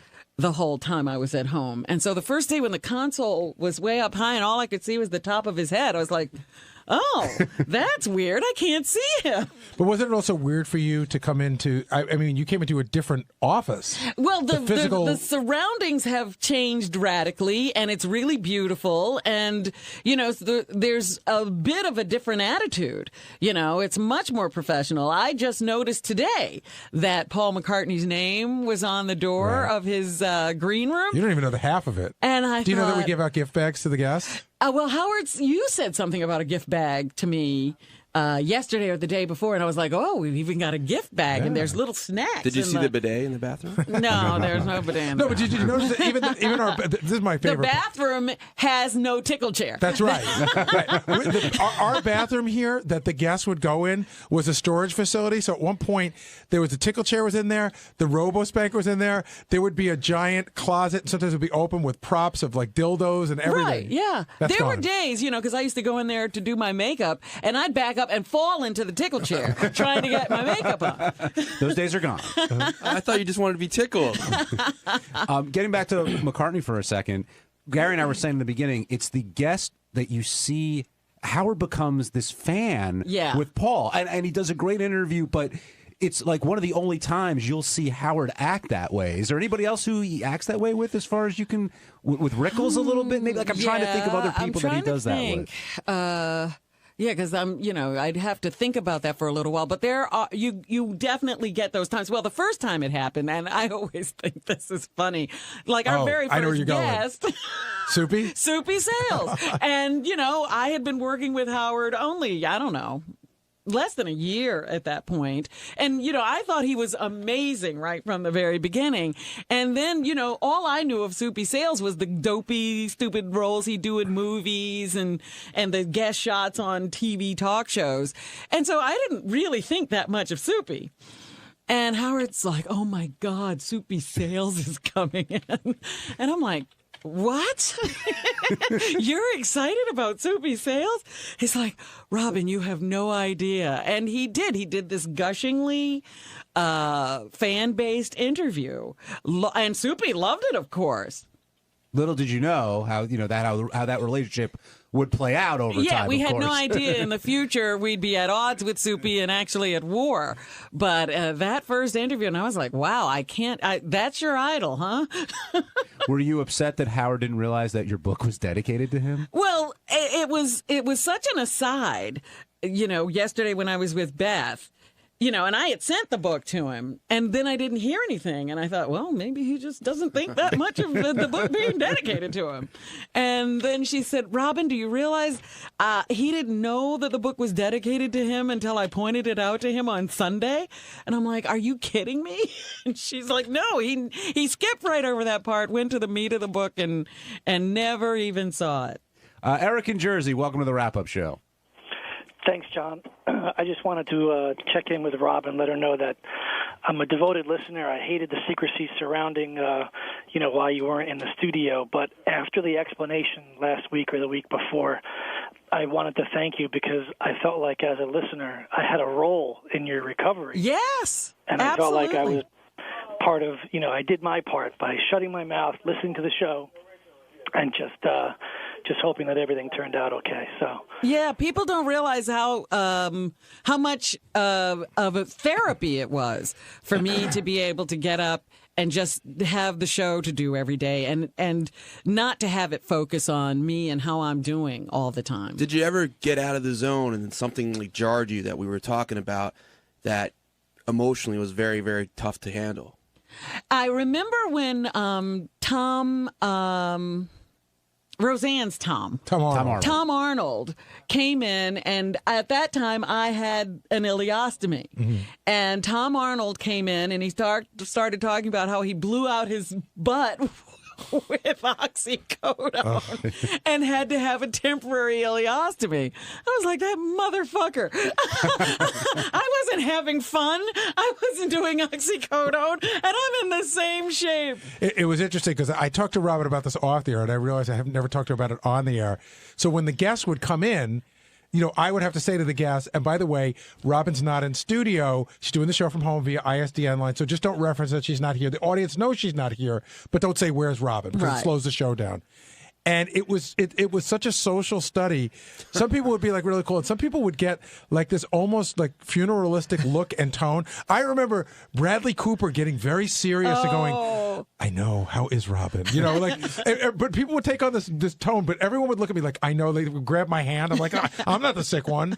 I also love when the guests were in there and you would start speaking. They would look to your booth and start talking to your booth, even though George Takei was so much fun to watch because he always talked to the booth. He never stopped talking to the booth when I spoke. And the other weird thing was there was about a half a dozen people who weren't big fans of the show, didn't know the show really well. And I would tell them that, and it seemed, in my mind, for some reason, they all seemed to be English. And they would go, "Fuck you, I'm going right in," and go, "Where the fuck is Robin?" But some of the other things, you know, because I was watching everyone, I could see everyone through I was Skyped the TV feed. And so I could see everyone as they were in the studio. And there were, you know, sometimes the strippers or the porn stars didn't quite get the explanation. Right. And there were people who'd be looking up in the sky. Where's that woman coming from? I promise you it was explained to all of them. Hey, if it didn't make a difference to anyone, but it was just purely how you felt about it, do you like doing it better from home or coming in? Well, there's certainly an ease to just walking down my hall and sitting there, but it's much better to be in the studio. Why? It's much better because there are things that, you know, I can only see what the camera decides to show me at home. And sometimes the camera didn't work. That was another thing. Every once in a while there was a technical problem and I'd be doing the show completely blind. And so that never worked. And you always had that that fear that technically something will drop out. At least if I'm here, it can be compensated What for. about, because I always wondered about this, because I know when I'm doing the show with Howard, there's a lot of eye contact going on between Howard and I that tells me what to do or not do. Right. That must have been really missed.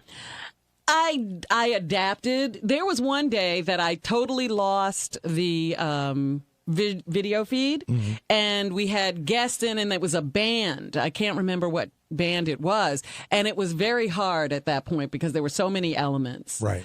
And I said, you know, I just got to lay back. I can't do much because I don't know what's happening. Right. Your relationship with Howard, you guys have always been close, but I would imagine your ordeal has brought you even closer. Did you even think that was possible, number one? And number two? I still don't think it brought us closer. It just, you know, things had to be done and exercised that had never, you know, switches had to be flipped that had never needed flipping before. That was the only thing it felt like to me. You know, I've always been sort of a self-sufficient human being, and all of a sudden I didn't need just a little help. I needed a huge amount of help, and he just took over. Yeah, I think for me, watching this whole thing go down with you two, is the headline is, you think of some of the great partnerships in the history of entertainment. You talk about John Lennon and McCartney, and, you know, Dean Martin and Jerry Lewis, they had this thing, and none of them lasted. No. You know, people burn out on each other, and the story for me was this incredible 33, 35-year friendship that you guys never sort of had to really acknowledge. No, it was just like, it just sort of sat in a box and never got used. And so it was just like, all right, this actually works. You know, all these, you know, we never tested it before, but the system works. Another person you said was very close and really caring during this was none other than the great Ronnie Mund, which surprised some people because they don't necessarily think that Ronnie is that kind of guy. So sensitive and so sweet. He's amazing. Oh, let's not get carried away. Huh? No, he was there visiting me every time he could, and True. you know, just texting me little notes of encouragement or just wishing me a happy holiday. I was just like, wow, there's Ronnie. Ronnie's right there.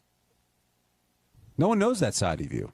Only me. They probably won't ever know that side of me. Somebody that works here closely with us described Ronnie as a big ball of mush. Yeah. Who said that? I'm not going to tell you. It really is true, though. I mean, he's got a very soft center. I hear that from somebody that lives in my house, too. Why are you embarrassed by being called a big ball of mush?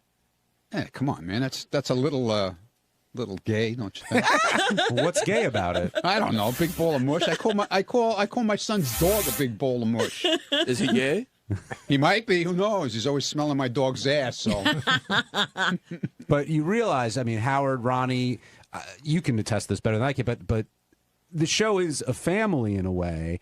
And when this kind of stuff goes down, people show up or they don't, I guess. They're there for you or they're not. And I know some people... And sometimes they show up and you say, don't. That's where I'm going with this, Benji. You mentioned that, of the people that visited you, the one that you feared, if you will, was Benji. Not that I'm sure you didn't appreciate the sentiment, it was wonderful that Benji was trying. Yes, absolutely. But, I was in a state that I just didn't think I could handle. Which is totally cool, but people don't understand. Benji. I wasn't stalking. Robin, you kept giving me a message back like, how about this Friday? Try me this Friday. I think Friday would be good. Then I'd write back on Friday. But I just didn't know what else to say. I mean, how can you say, please stop bothering me. I don't want to see you right now. I would have been fine just to say, that's lovely. I'll let you know when it's a good time. Can I jump in here? I didn't think of that, Benji. Yeah. Now I'll know what to write. Benji sent me the text exchanges with you. Uh-huh. And the best way I could describe it is Benji was really trying to see you, and you were like a girl who was being pursued by a guy who didn't want to say fuck off. So you'd say, like, maybe next week, but most guys would get it. You were hoping, and they didn't. That's what I got. It was a specific. Try 5 o'clock on Friday. Wasn't that? I don't think so. Andy in South Carolina, you're on the wrap-up show. Hey, Robin, glad you're back and healthy. For what it's worth, I did offer prayers for that imaginary man in the sky. But the reason I wanted to call was while you were out, it seemed like you were a little more, your opinions were a little stronger and confrontational with Howard. Am I imagining that? That's before I knew what was going on. You just seemed to be a little more bolder in your opinions. Was that the case when you were out sick? I don't necessarily think that was the case. I didn't think I was changing in any way. I do know that I sort of abandoned my vow not to emasculate men. I was like, I got to just go on automatic. So who'd you get? Who do you remember getting? Well, of course, JD all the time. And there were lots of other people. There were lots of other people. The knife was flying around, wasn't it, Ronnie? Yes, it was. even from your house. Yesterday, when JD left the studio, you said, poor JD. You made a comment about that. Yeah. Now, is JD growing up in front of your eyes, do you think, or do you think he needs to grow up a little bit? JD reminds me of Richard Christie at a certain point in his evolution with the show. So JD's eventually going to take stuff in his ass. But Robin, because I've had this conversation, what changed for Richard? I don't know exactly when the change occurred, but Richard came out of his shell and he started interacting with the world. His self-esteem elevated, and I think it was when he realized his connection to the show meant a lot to people outside of the show in that world that means something to him. Now, God help me for saying this because I know we're going to get shot in the head, but back in the day, way, way, way back in the day, there were some elements of Fred that were JD-like.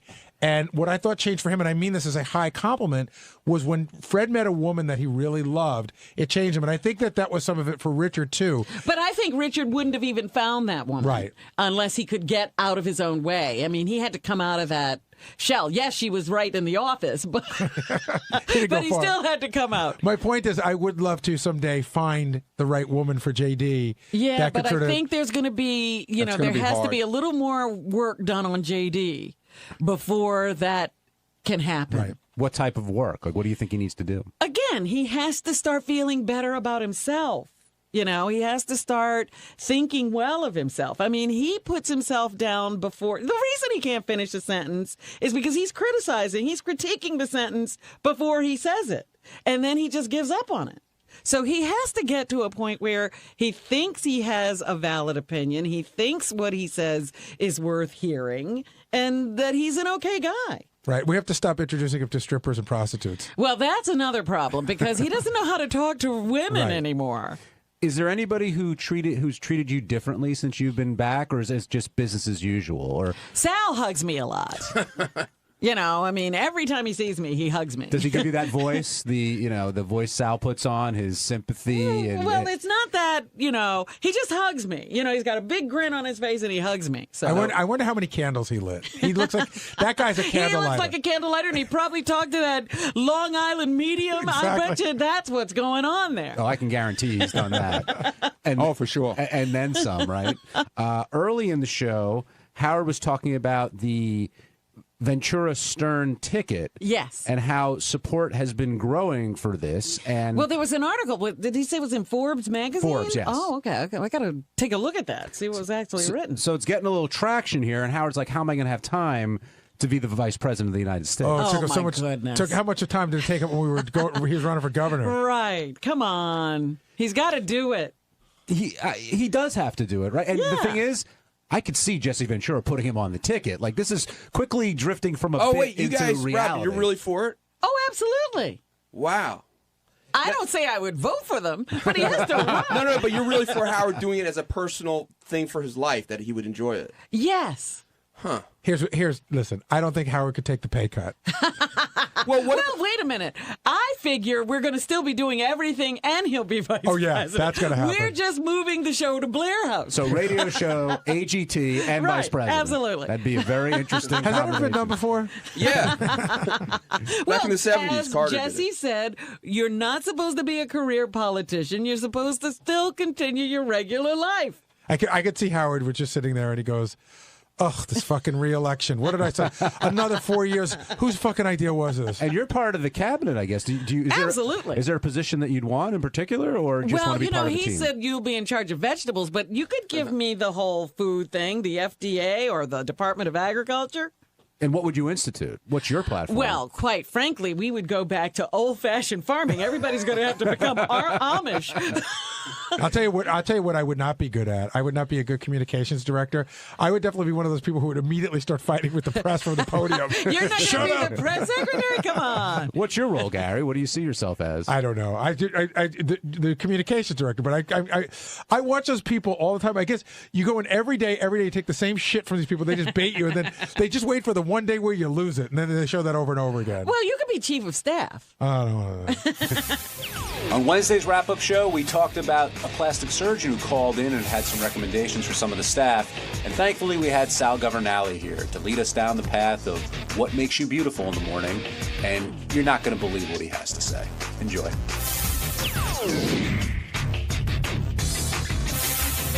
On to Dr. Shiner, who, and if you go to the website, you'll see the photos that he worked with, and so they're sort of before afters, if you will. And Gary, you were the first one in, and it sounds like you were interested in doing some of what he suggested. I'd like to try a little light Botox. Would you? No. I saw what he meant. First of all, let's work backwards. Okay. I'm not sawing my fucking jaw to move my gum line. No, not an option? No, that's ridiculous. But his job was to say, hey, if I were going to make Gary look better, these are the things I would do. The eye thing, at first I didn't understand when he said I had descending eyebrows. That's what he called it. But I do know what he's talking about, how I have like sort of one eye looks droopier because of my eyebrow. See that? I understand it. I actually don't even like it. Having said that, I'm not sticking a needle in my fucking forehead. Every 6 months, by the way. Yeah, he did say it was 6 months. Yeah, every 4 to 6 months. Like, would I like to look better? Sure. Is that going to make me look so much better that it's worth it? But that's the difference between me and, say, a Sal. Sal, if he said that about Sal, someone was like, oh, I got to do that. In fact, I got to do that. In fact, my kid might not have to get a winter jacket this year because I have to fix my forehead. That's my next question. Who do you think is most affected by guests like this? Sal. Yeah. Sal, there's no doubt. Ronnie, do you ever think about stuff like that? Plastic surgery or Botox or any of that stuff? I know you mess around with your mustache from time to time. What do you mean mess around with it? Well, now you don't, but you tried different looks before. You haven't always had that look. Okay. So have you ever thought about plastic surgery or had plastic surgery? No. Why not? I don't want to. Why? Who cares? I don't care. So if the guy said, hey, if you did this or that, it would make you look a little bit better, you ain't buying? I'm not going to go through the pain and that bullshit for what? So you look better. I don't care. Yeah, I'm with Ronnie. Like, I don't care. What is it going to do for me? And the other thing, too, is there's a certain laziness factor involved. My cousin is like a world-famous hairdresser. He has a salon here in town. So I went to a salon one day. Now, about 6 or 7 years ago, people started coming up to me a lot and going, man, you look old. You got gray. You got really gray. So I went to my cousin's salon one day just to talk to him. And he goes, hop in the chair and I'll color your hair. And I go, no. And he goes, why not? I said, because I'm not coming back here every 4 to 6 weeks to get my fucking hair colored. Right. It's not, then you miss it. You miss an appointment and then it goes gray again. And then everybody knows you're coloring your hair. Sal, did you feel any of the doctor's assessments were accurate today? I mean, Gary went first, so we could start with him. I thought they were pretty good. They were on the money. He was great. Do you think Gary You looked awful. Well, we'll get to me in a second. And that was the before and after picture, but yeah, I mean, the transition wasn't good for you. Thank you. You look like a fat lesbian in both pictures. Thank you. Thank you. Thank you.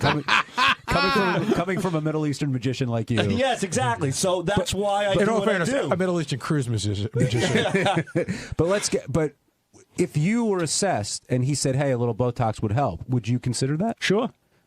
Now, Ronnie's completely against it. Why are you? I'm not against it. I didn't say I was against it. I don't care. It doesn't matter to me. Look, you're against it for I'd love to get my fucking eyeballs, my bags. I got like you will soon. It's called embalming fluid, Ronnie. I got suitcases under my fucking eyes, man. But you know what? What you wear What glasses. is it going to do for me? But when it comes to women, do you like when they get plastic surgery? You know what? With women, it's really weird because down the line, as they get older, it's almost like their face and shit. If they do their face, it looks like it's cracking. Yeah. It doesn't. You're right. A plastic surgery doesn't age well. There's nothing worse when you see a chick from behind. She looks like she's 19, and then she turns around and it looks like Madame the Puppet. Oh, I saw a lady You know, like 'cause that she's been yesterday. stretched out like taffy. Dude, this woman was walking down Columbus Avenue yesterday, and she had the best looking body you ever wanted to see from behind. Right. What are you doing? Fixing the door. All right. And she's wearing a mini dress. She had great legs. This long, hot blonde hair. Yep. And then she turned around. Oof. Oh, boy. It was like you were being It was punked. like Phyllis Diller was reincarnated. My buddy, my God. My buddy and I spent an afternoon at the West Palm Beach airport playing the game, hot or not, and because it is the bodies and some of there was like an 80-year-old lady. She wearing a cowboy hat, like the ones that hot chicks wear, like a Pamela Anderson hat. Yeah, so she looked like Bret Michaels meets Phyllis Diller. Right. But Sal, you do stuff like this. Is it constant upkeep? Because a lot of times you'll try different things. You brush your teeth in the morning. You comb your hair. You pick out your clothing. It's just another facet of trying to look as best as you can. How many additional facets do you have in the morning? Not much. Like what? Like give us your routine. Rogaine, I guess. I add Rogaine to my I'm hair. curious the things that you're doing that you're not telling us. I bet the farm. Oh, there's plenty. There's a lot. I use teeth whitener. Okay, but Howard makes fun of my teeth being too white, so I don't like to talk about teeth whitener. But you understand, brushing your teeth is a hygienic thing. It's not it's a necessity, not a luxury. Well, I said also brushing your hair, grooming yourself. You groom yourself. Well, take us through your morning. Like you wake up, you get in the shower, then what do you do? Seriously. I wake up, I get out of the shower. First thing I do is I apply a Vino cream, which is the best cream to keep your skin young and fresh. A Vino, it's got cumoidal oatmeal in it, so I coat my whole body with that. Now, how do you know that massage works? under my eyes. It's the only. It works wonders. That cream. How do you I have know? a rash on my ass. I swear to God, don't use anything but a Vino cream if you have ass rot. It goes away.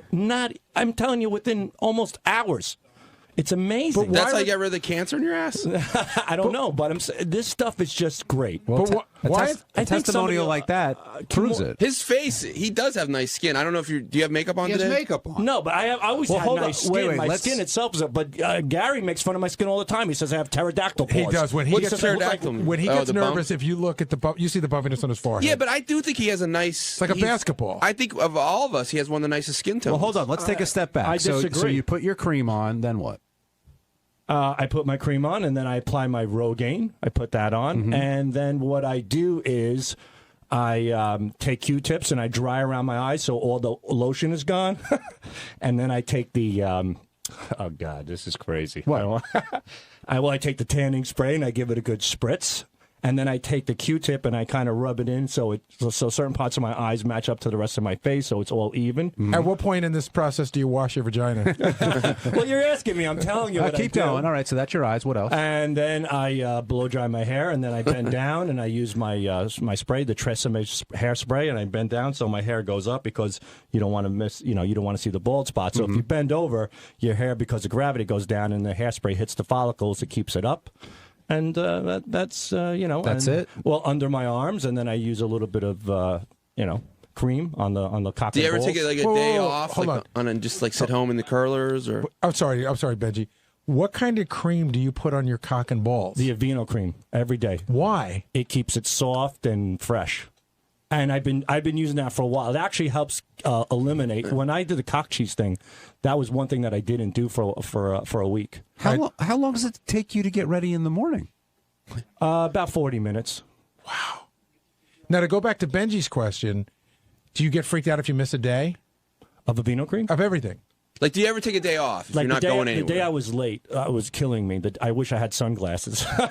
The day I was late after the Christmas party when Howard said he was retiring, I came in and I was all disheveled, and even Robin goes, "Wow, he looks like a chick that just rolled out of bed before putting on her makeup." And it turned out to be true. Yeah, pretty much. So when you're spending, I don't wear. It's not like I just want to look as good as I can, and that's it. When I was a kid, I was called Raccoon Boy, and that still bothers me. It bothers me tremendously when they used to call me Raccoon Boy. I remember working as a waiter at Houlihan's, and it was Halloween, and we had a meeting, and the boss goes, Marie, you're going to be a witch. You're going to be Frankenstein. Sal, you don't need a thing. You're Dracula. Just put on a cape with those dark eyes. That really was, and they started laughing at me. That was embarrassing. So my whole life, hearing that kind of stuff just created a great insecurity. So I tried to balance it as best as I can. I know it's vain, but what can I tell you? When you travel, because I heard you talking about you were in the city that night. Yeah. How much extra stuff do you have to pack? Well, Richard used to hate it because you can't pass 3 ounces or 6 ounces through the airport anymore. Right. So I had to always check my bags. So we always had to wait an additional half hour to retrieve our bags. He goes, "You and your goddamn creams and makeup and all that shit, just get rid of it already." Ronnie, what do you think of Raccoon Boy's makeup routine? It's insane. Right? I mean, you take your time getting ready, but I can imagine it's nothing like this. No, absolutely not. What's your routine? I get up. Actually, I shaved the night before, so to save time. Jump in the shower for like 5 minutes. Blow dry the head. Throw the deodorant on. Little mambo. Oh, and I use this stuff on my face also, but it's not makeup. Noxzema makes this shit. It's called what the hell? Like a face conditioner with CoQ10 in it. The best is Fake Bake. Fake Bake is No, the I don't best. want any fake shit. I just put this shit on it because it keeps My wife had to my send- skin from fucking drying out, and that's it. That's all I do, and I'm out the door. I have to usually apply the Fake 25 Bake minutes the most on the deck because in total. I put a stain on the bathroom wall. My wife was so pissed off. So you accidentally tanned the wall. So I did. There was like a silhouette of my head behind me. So what do you do in the winter? I still go outside with a wet head. Yeah, and I walk down the hallway to spray my hair because she says the hairspray as well gets stuck all over the wall. So when I apply the hairspray, like I bend down and do it in the bathroom, but for the rest, I literally walk down the hallway so the mist doesn't get onto the walls. It's weird. Doesn't it get on the walls? It just gets all over the floor instead. Not really, because I walk fast and I just and I walk fast. back. So you're sprinting down your hall. I spritz my hair while walking down the hall. He's chasing the spray because my wife is. It's weird, but my wife is actually pissed that I use hairsprays and stuff. And You're right. creams. That's a weird part of You the know what story. the worst part of the whole thing is, John? After all is said and done, he's still got raccoon eyes. Oh, thank you, Ronnie. Would you say I that- went to a doctor for my raccoon eyes? So I go, my Why? eyes are dark. Try another one. Well, this was funny. I went to him and I said, look, I want to get. He told me what I needed to do. He goes, you need a little Botox in there. He goes, it's actually your eyes are sinking in as you get older. You need to inject it. And he goes, and we could do a chemical peel to alleviate some of the darkness. And I said, I'm not sure. He goes, or the other option is makeup, but you know what type of guys wear that, right? And the doctor said that to me. And yeah, I was like, I wink at him. I go, I get your drift. And I left. Yeah, but you're already wearing makeup. But he was saying it, yeah, but... Wouldn't you worry, though, that if you did the Botox thing, like once you start, you can't stop. It's not like a permanent thing. Right. If it's free, I'll do it. I can't afford it. It's $3,000 a It's shot. not $3,000 a shot. Or like $1,500 a night. No. Is it It's less? like the guy said today. It's like a couple $100, $300-400 every 6 months. Yeah. So it's like can you do $1,000 a year? You willing to take that out of your family's Not really. mouths? No. I'm actually pretty good where I am right now. I still keep picturing him walking down the hall spraying his hair. Joe, I was thinking about this. I would bet you that Sal's whole regimen in the morning is like 30% cosmetic and 70% mental. Meaning, I don't think it's changing him as much as he thinks it's changing it to us. I would guess it's probably 10% cosmetic and 90% mental. Right. It's definitely in your head. I bet it makes you think you look a lot different to us than you actually do. Except for the eyes. I think you're right. But I've gotten better with it. But if it makes me feel better, so be it. That's all that matters. If you feel happy about yourself. Carol in Pennsylvania, you're on the wrap-up show. Yeah, hi guys. I just want to know who there moisturizes besides Sal. Ronnie, you moisturize? I don't know if it's a moisturizer. I don't know what it is. Your facial cream you're talking about? It's Noxzema, some kind of Noxzema thing. That sounds like a moisturizer. And it's got CoQ10 in it, which is supposed to be great for your skin. Benji, do you moisturize? I should more because I get dry skin. But I have before, yeah. Gar? Never. I never Never have. use moisturizer ever? To do what? It's actually called Energizer. Well, the your shit that I skin use. First of all, I have awesome skin. Whatever that means. Well, you might because your skin never gets dry or doesn't feel like it's going to crack. Like when you smile, you never feel like the tension on your cheeks. I don't know. I've never thought about it. I really haven't. No. We got to make Gary over. Take him to Sephora. If I forget to put on moisturizer, 5 minutes out of the house, I panic. I have to go back. Yeah, I know. You go back? Oh, I go back. I start getting. God. I start tingling. I get itchy. I get. That's in your head, buddy. Yeah, I'm telling you, I get dry. Your skin dries out fast. You need moisturizer. I put up vitamin E oil. What's that? Vitamin E oil? Right. You ever use that shit? Is that aloe vera, maybe? No. It's a straight vitamin E oil. I put it on my tattoos because it's supposed to keep the color and everything good. Right. And it really does work because all the tattoo artists tell you, if you want to, you can use it. Gary, this is foreign to I'm me. ashamed. I'm going to tell you exactly what I do. I shave the night before. I usually work out in the afternoon, so I shower and I shave then. And I get up in the morning and I take another shower. I put on some deodorant. I brush my hair. I don't even blow dry it. I put some cream in it, and I'm dressed and out the door. There was just an article in Cosmo. That's the best thing to do for your skin is just soap and water. Well, that's what I'm doing. Yeah, that's why you have such good skin. I envy you, Gary. I wish I could do that. You can. Well, that's what I Sal. I do. I do that. I don't stand there all morning. You put on your cream on your face, you just said, and Yeah, your other cream and all that No stuff. other Don't say cream. you No don't other do that. Cream? What are you talking about? It's vitamin E oil. I just put it on my arm, on my tattoos. Oil, That's pardon it. me. Not on my fucking whole body, just my fucking All tattoos. right, you primp yourself Calm a little down. bit in the Most morning. of It's my all right. preparation is at night. I get dressed at night practically. I got all my shit laid out. Do you sleep in your clothes? No, But but you don't get dressed at night. But I put my clothes are all ready like I do that like too. a fireman. Yeah, we I all do You that can jump too. right into We it. all- I think we all Wait do a minute. that. And my jacket, my suit jacket, is in the car already. I have it hanging in the car when I get. Do up, you when have I your leave clothes in a separate room? Yes. Do I have a closet? No. Do you change in a separate room? I from- do. Yeah. Yeah. So Yeah, because you don't want to wake your wife up. But Right. the other thing, John, I got to tell you, all I use is deodorant and soap and my hair gel and my shampoo. I would bet that mine's like the cheapest shit you could get at CVS. Right. Like there's nothing special about what I'm using. Yeah. I wish I could remember the name of the shampoo because it's so shitty. I usually buy it when it's like 3 for $10. I'm very similar to Probably you. The only thing I suave. do different is I shave in the morning. I have a mirror in the shower, so I'll shave in the shower. I do that too. I shave in the shower. Yeah, but then I come out, deodorant, a little bit of cologne, and I'm on. I do. Oh, you put on cologne? I do. What do you wear? Easy, what do you, Mr. What do you Mambo, wear? yeah. What do you wear? What's your cologne? Boss number one. Ooh. You do it every day? I do. Really? Yep. Wow. And do you feel like? Do you get like that Sal feeling if you don't have it on? Like, oh my God, I don't have my cologne on. No, it's just become part of the routine. I can go out without. Do you cologne. shave your chest? No.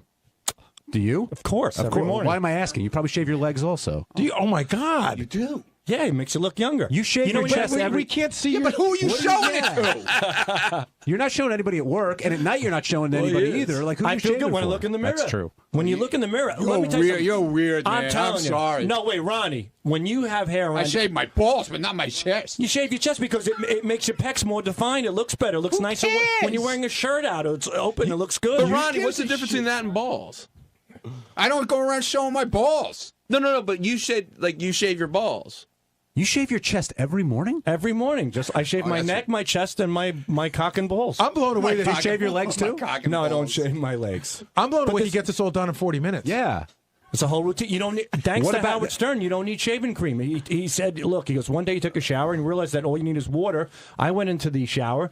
I don't use shaving cream. I just let the shower hit my neck, hit my chest. Does the hair drive your wife crazy? Like if it's in the shower? I clean it up.